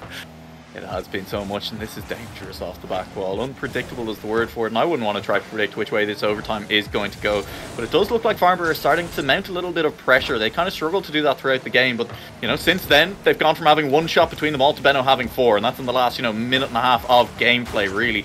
So definitely starting to look a little bit more threatening, but maybe at the cost of their own net, as Dosnut just finds the open space on the pitch, and it was all in front of the Farnborough goal. That's got to be rough. They had so much pressure coming in. There was a shot there which was saved and nearly got dunked. It hurts so much when you're like, oh no, there's no one back. But really great display from both teams there. Yeah, and you have to hope now Farnborough don't take the wrong lesson away from that, because that was Farnborough getting caught out, pushing up and playing aggressively, but it was doing exactly that let Farnborough get their first goal in 2 straight games, right? I mean, they scored towards the end there because they were getting up, they were getting in Reading's face in their own half. I'd be worried now, heading into game 4, heading into the match point that Reading have, that Farnborough are going to say, well, we got caught out from pushing too many players up, guess we just need to all sit back in our own half for the rest of the series, and potentially, lose out because of it. Yeah, it's a tough balance, isn't it? I mean, you've got to put that pressure on. You've got to be prepared to go for it. Get forward. Yeah, exactly. But again, you've got to also be mindful of your own net. You don't want to be, just going hell for leather and leaving a wide open goal at the other end. Yeah. And I think that comes down as well to just speed of play, right? I mean, how quickly are your players always moving? How well do you control boost is what plays a lot into that kind of element of a play style. Is just if you have more boost, you can get around the pitch quicker. Your team can rotate out of the play quicker after being the player to, take the shot, miss it, and then you can get back in defense much quicker. So boost management, going to be key in game 4. Playing fast, going to be key. And aggression, going to be the key here in game 4. This could be it. This could be Reading tying it up on the night in the Unis versus Schools show match. Can they take down this game? Can they make it 2-2 between the Unis and the Schools? Or will it be the decisive win for the Schools? Can Farnborough pull it back from here? Well, we nearly had our first goal right there. It was close. But it's like you were saying, the speed needs to be upped from Farnborough. Recoveries are a huge part of this game. Like, if you can recover fast and get back into defense, that is massive for your team. And maybe that was lacking a bit in that last goal, but we'll have to see. Yeah, Reading caught out a little bit there by the double commit, as both of them combined. They got the ball forward, but then when the ball was bouncing off the back wall, there was 2 players rotating back out, and that has opened the way now finally for JW to go for it. Has the flip reset? No, doesn't quite, but the ball's still bouncing. I mean, look, it's scuffed, it's loose. I mean, it's not quite a flip reset, but it's exciting. It's like the double fake where he faked himself. I don't know what to call that. Like, well, I mean, you called it out earlier. It's if JW doesn't know what he's doing, how the hell can Reading know? Goals like that, they just happen. It's slow rolling, bouncing. Everyone's expecting everyone else to hit it. What can you do? Watch it roll slowly into your goal if you're a Reading player, and watch as you see, for the first time in this entire series, Farnborough take a lead in game 1. Early in the game. It's not game 1, it's game 4. Reading still have a match point, but now they are playing from a deficit for the first time, except for the dying seconds of game number 1. Naruzu will be underneath that ball, and Reading, they don't want to stay behind for long. They're going to find a ball. There was 2 players. That ball was always ending up in the middle of the net. Yeah, that's a beautiful setup there from Dasher, hitting it straight over JW. Does nuts? Yeah, that's his name. Yeah. Sorry. with a great finish, off the crossbar. Yeah. You know, it's always tricky not to maybe go a little bit early and just blast it, you know, away from the net. That's always gutting when that happens. I feel personally called out right now. That's a personal attack, but you know, it's fine. I will let you away with it for now, Senna. I'll expect a written apology by the end of the stream. But don't worry, it's totally fine. Look, we're here. It's a tie game. There's a lot of space in front of Reading players, and we've seen this before, but that's a huge demo. So well played by JW, and it was something I called out earlier in the series. I wanted to see JW get more involved, and I think it is fair to say that here in Game 4, JW has come alive and is really involved with the play, is setting Farnborough up, and is allowing the defense to hold strong. Yeah, JW has been solid this game. He's obviously he went for that maybe questionable flip reset shot, which ended up in a goal. But this is what I was saying in the previous game: is just shoot, just have a go, just take some shots. What's the worst that can happen? Maybe a big counter attack, but you know, it's worth it. They'll hear you and they'll stop attacking. We want them to keep attacking. We're trying nothing to stop these teams from just going at it. This game, we've seen a few more of those attacks. We see one now. Dasher just hit that ball at pace, and JW underneath and not quite able to get it. Dasher flies past that one a little bit. Narzu with a bit of boost will try to work this one towards the middle of hitch. It's bouncing high. Benno and JW both chasing it. This is where you need to be a little bit careful with double commits, but that's a good pass back into the middle. Benno has Narzu all the way back. Narzu has picked up full boost. Is gonna just play it slow. Is buying time now for Farnborough to reset into position. Benno's sick of that. He's like, no, we're going forward. What are you doing playing it slow in the middle pitch? We're just taking this into their corner. Yeah, really need to be careful with their double commits there. Could have ended badly, but it's all recovered well. Although close, Benno getting a shot there and a save. Will they get a counter attack? What a save by Benno! Came out of nowhere from behind the play to keep that one. Narzu with a flick over the top. Narzu's chasing this one into the corner. It's denied by Dosnut, and that means that the save is there for Reading. Bounced off the back wall by JW, who's now demoed, bumped. Two players in the goal. It wasn't quite a demo. The follow-up shot not quite there either. But JW making an absolute nuisance of themselves in that goal line. This is now Farnborough looking alive, looking aggressive, and honestly, I think that's coming off the back of Benno, who just seemed to decide that the play was going to happen faster for Farnborough in the last minute or so of gameplay. It's just been flying out of nowhere, and it looks like no, they're not going to be punished for it. It's going to stay at 1-1, and we head into the last minute of this game. What could be the last game of the series? What could be the last game of the night, with nothing to separate these two teams? It's similar to Game 3. It really is 1-1. You know, chances at both ends. We love to see it. You know, players getting themselves out there, trying things. That's what we want. And yeah, as you said, it's so close. Goals could come at any moment. Yeah, literally any second. This could be it here. There's not really anyone back. There's a good touch, not quite dozens though. It was the right idea. That was a good attempt, recognising Farnborough were all rotating back in off the back of that play, and a good redirect. Could well have just beaten the entire defence there. Didn't quite happen. I mean, 20 seconds left on the clock. One last chance for a counter-attacking play. That's a huge pop up by Sparks. This is now a little bit dangerous. JW has no boost, and so Narzu forced to come through and make the save instead. And that means you need to remember, JW is still stuck to the back without boost. Narzu needs to make this play work as Benno went from the bump attempt at that. It landed onto Sparks. The shot was going to be there from Benno. Surely that doesn't go all the way in at the other end of the pitch. It was just wide of the post anyway, I think. But it hit the ground, and that means overtime here in Game 4. This could be the end of the series for Reading. No, it's just a kickoff goal. It's just a kickoff goal. It's Benno who makes it happen. We're going to Game 5. Well, they've clearly read the script there. Good execution from Benno. I mean, that was blistering across the floor right there. Oh, that's some speed off that one. Now this Senate is pod racing, okay? And it's Game 5 pod racing. It's going to be exciting. As look, it does feel right now. One game to win it all. Farnborough, they came alive in the back half of that game. I want to again credit Benno. I want to credit JW, who stepped up at the start of that game, at the start of the last game as well. But I think Benno just, at some point during that game, you remember Narzu was dribbling the ball slowly in the middle of the pitch, taking his time, letting the team reset, and Benno was just like, nah, full double commit, send it into their half. And I think that's kind of leaked into the rest of the Farnborough's players' play. It's caught Reading a little bit off guard in that overtime. I mean, it's the kickoff goal, but it's caught them off guard in the back half of that game in general. And I want to see Farnborough carry that forward now into Game 5. Yeah, I think they can. I think both teams can. I mean, they're nearly inseparable. Like they're so similar as well. Like they're so aggressive. they're, you know, not really. They could do more on the passing front. I'd say they're not really finding each other all that much. Maybe a few more passes out of defense into an attacking situation. The finishing, you know, the goalkeeping's been great, but the finishing needs to improve. But yeah, it's been a really exciting series, this one.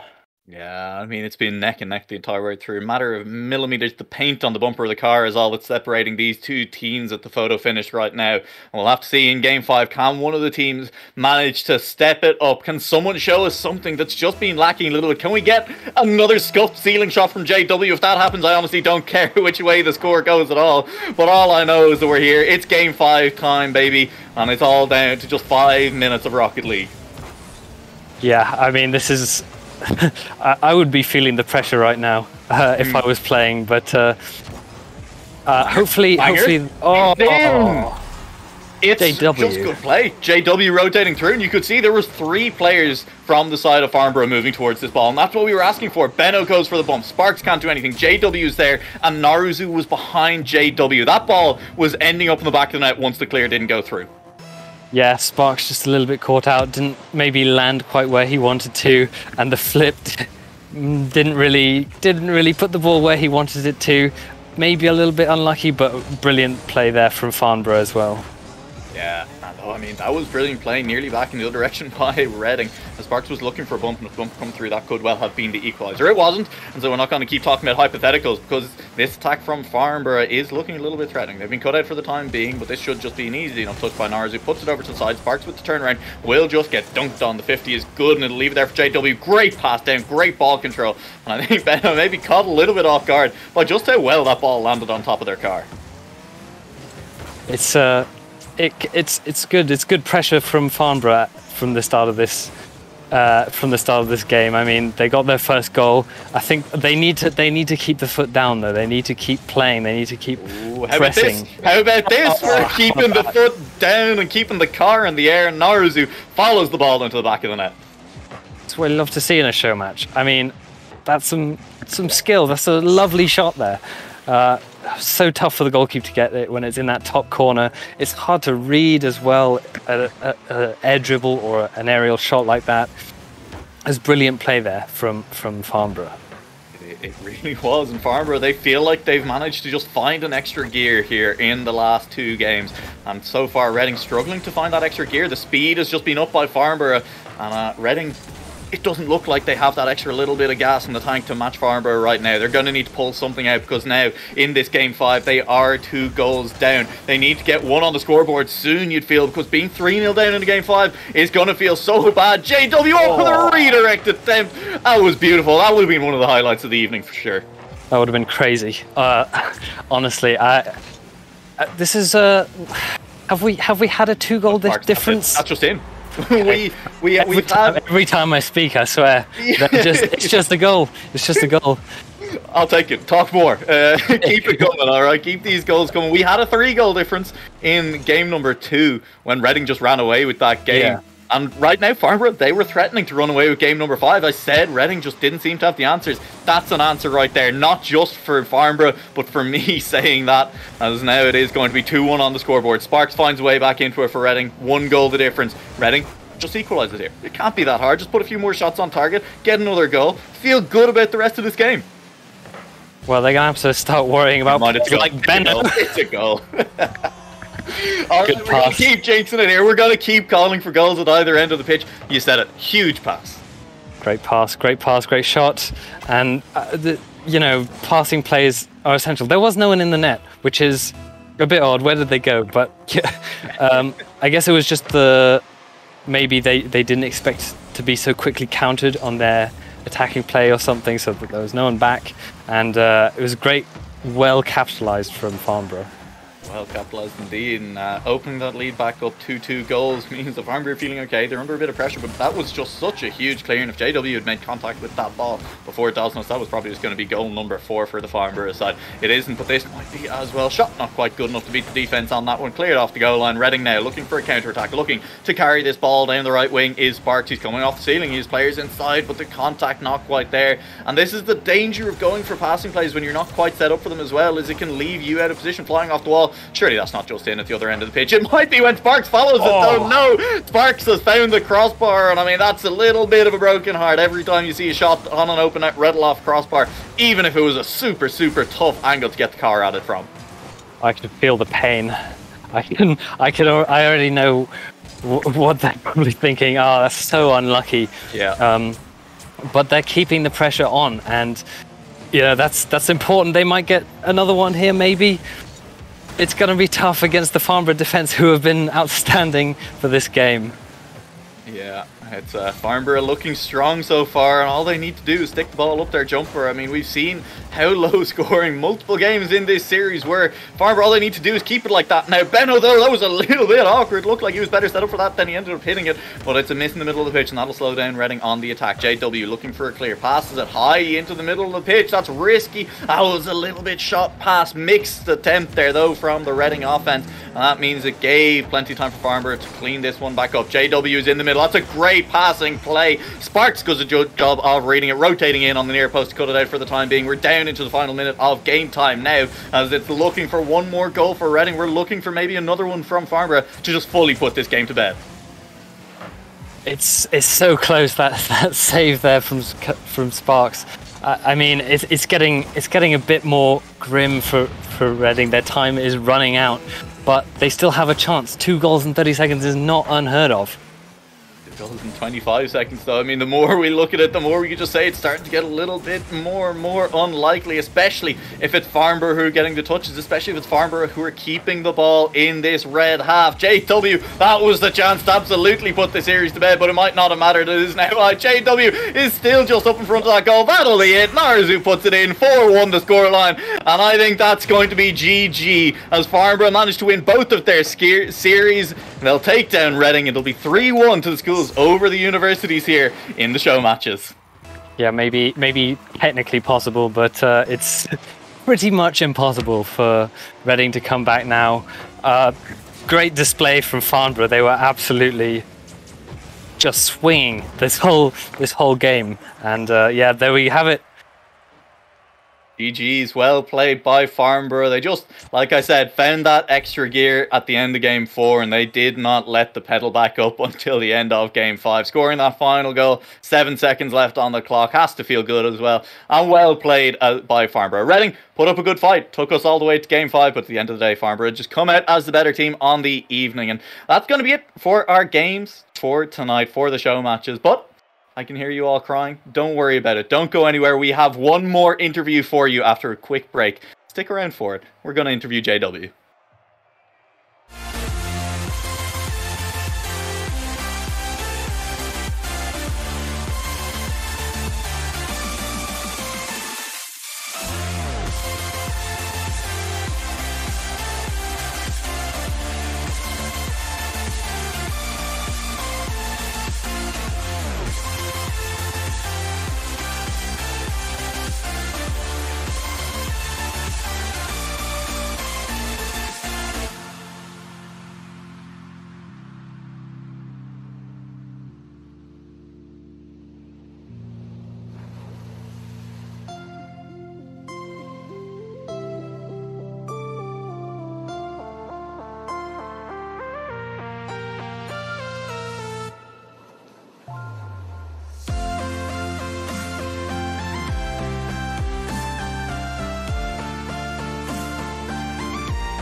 And for the final time tonight, welcome back to the Schools versus University Showmatches desk, organised by University Rocketeers and High School Rocketeers. It's very important to get the shilling in one last time while you still can. And we are joined, of course, by JW, who I've noticed has muted their microphone in Discord. So JW, if you're here, feel free to say hello and congrats on 2 big wins over the uni teams.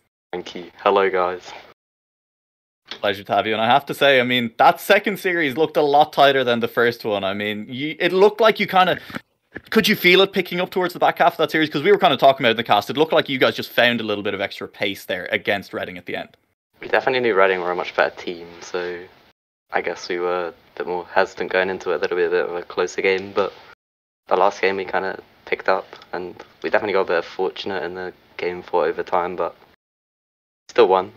Okay. I mean, still won. I mean, look, kickoff goal is a goal, and if they didn't want it to happen to them, they should have done it to you earlier, right? That's just how that works.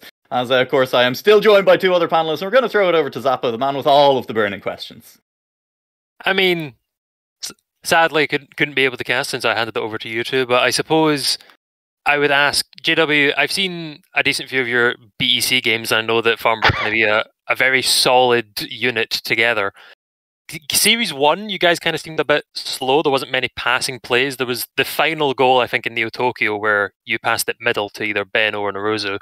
But it just seemed like you guys never really got started. But in the second series, you guys kind of came more into your element, where I'd say you guys are known for your passing plays and working as a team. So was it just a matter of getting warmed up into the second series, or did you guys start calming more, or you just played better in the second? So I guess the first game we kind of, after like playing for a minute, we kind of figured out it was kind of free, because like that definitely wasn't as good as like we were expecting, but.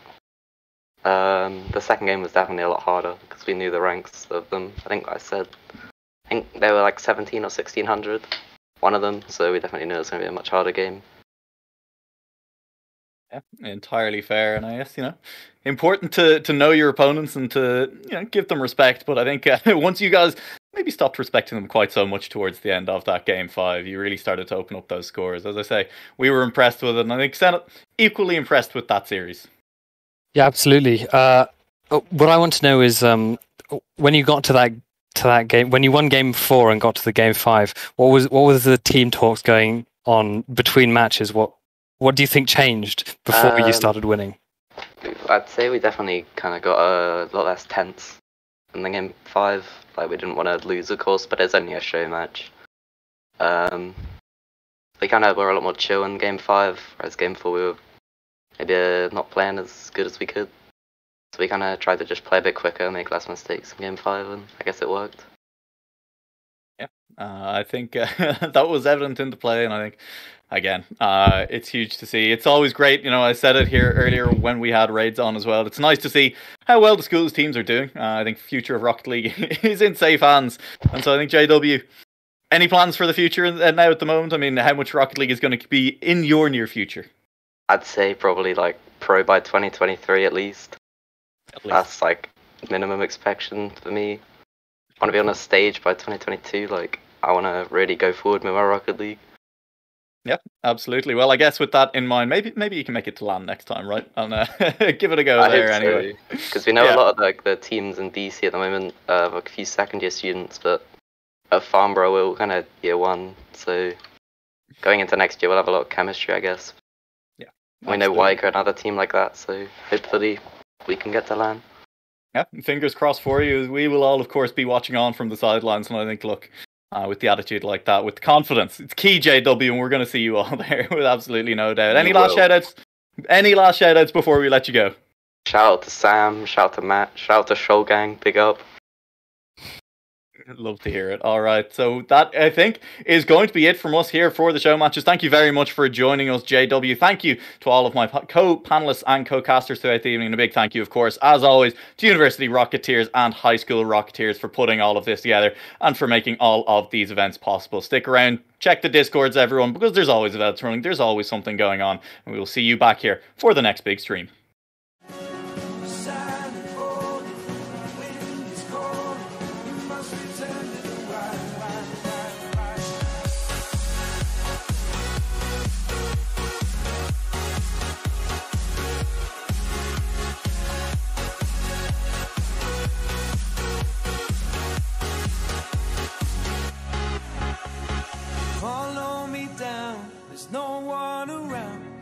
back and take your socks and shoes right off.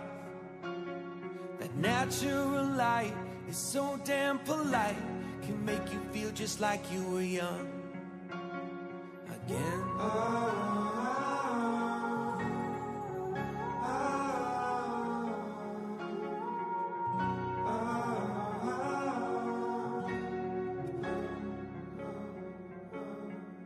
Standing underneath the rows of trees, I can see where the ocean meets the sky. Under our clothes, a fire grows. We are ready for this life of running wild. We're running wild. Underneath the rows of trees,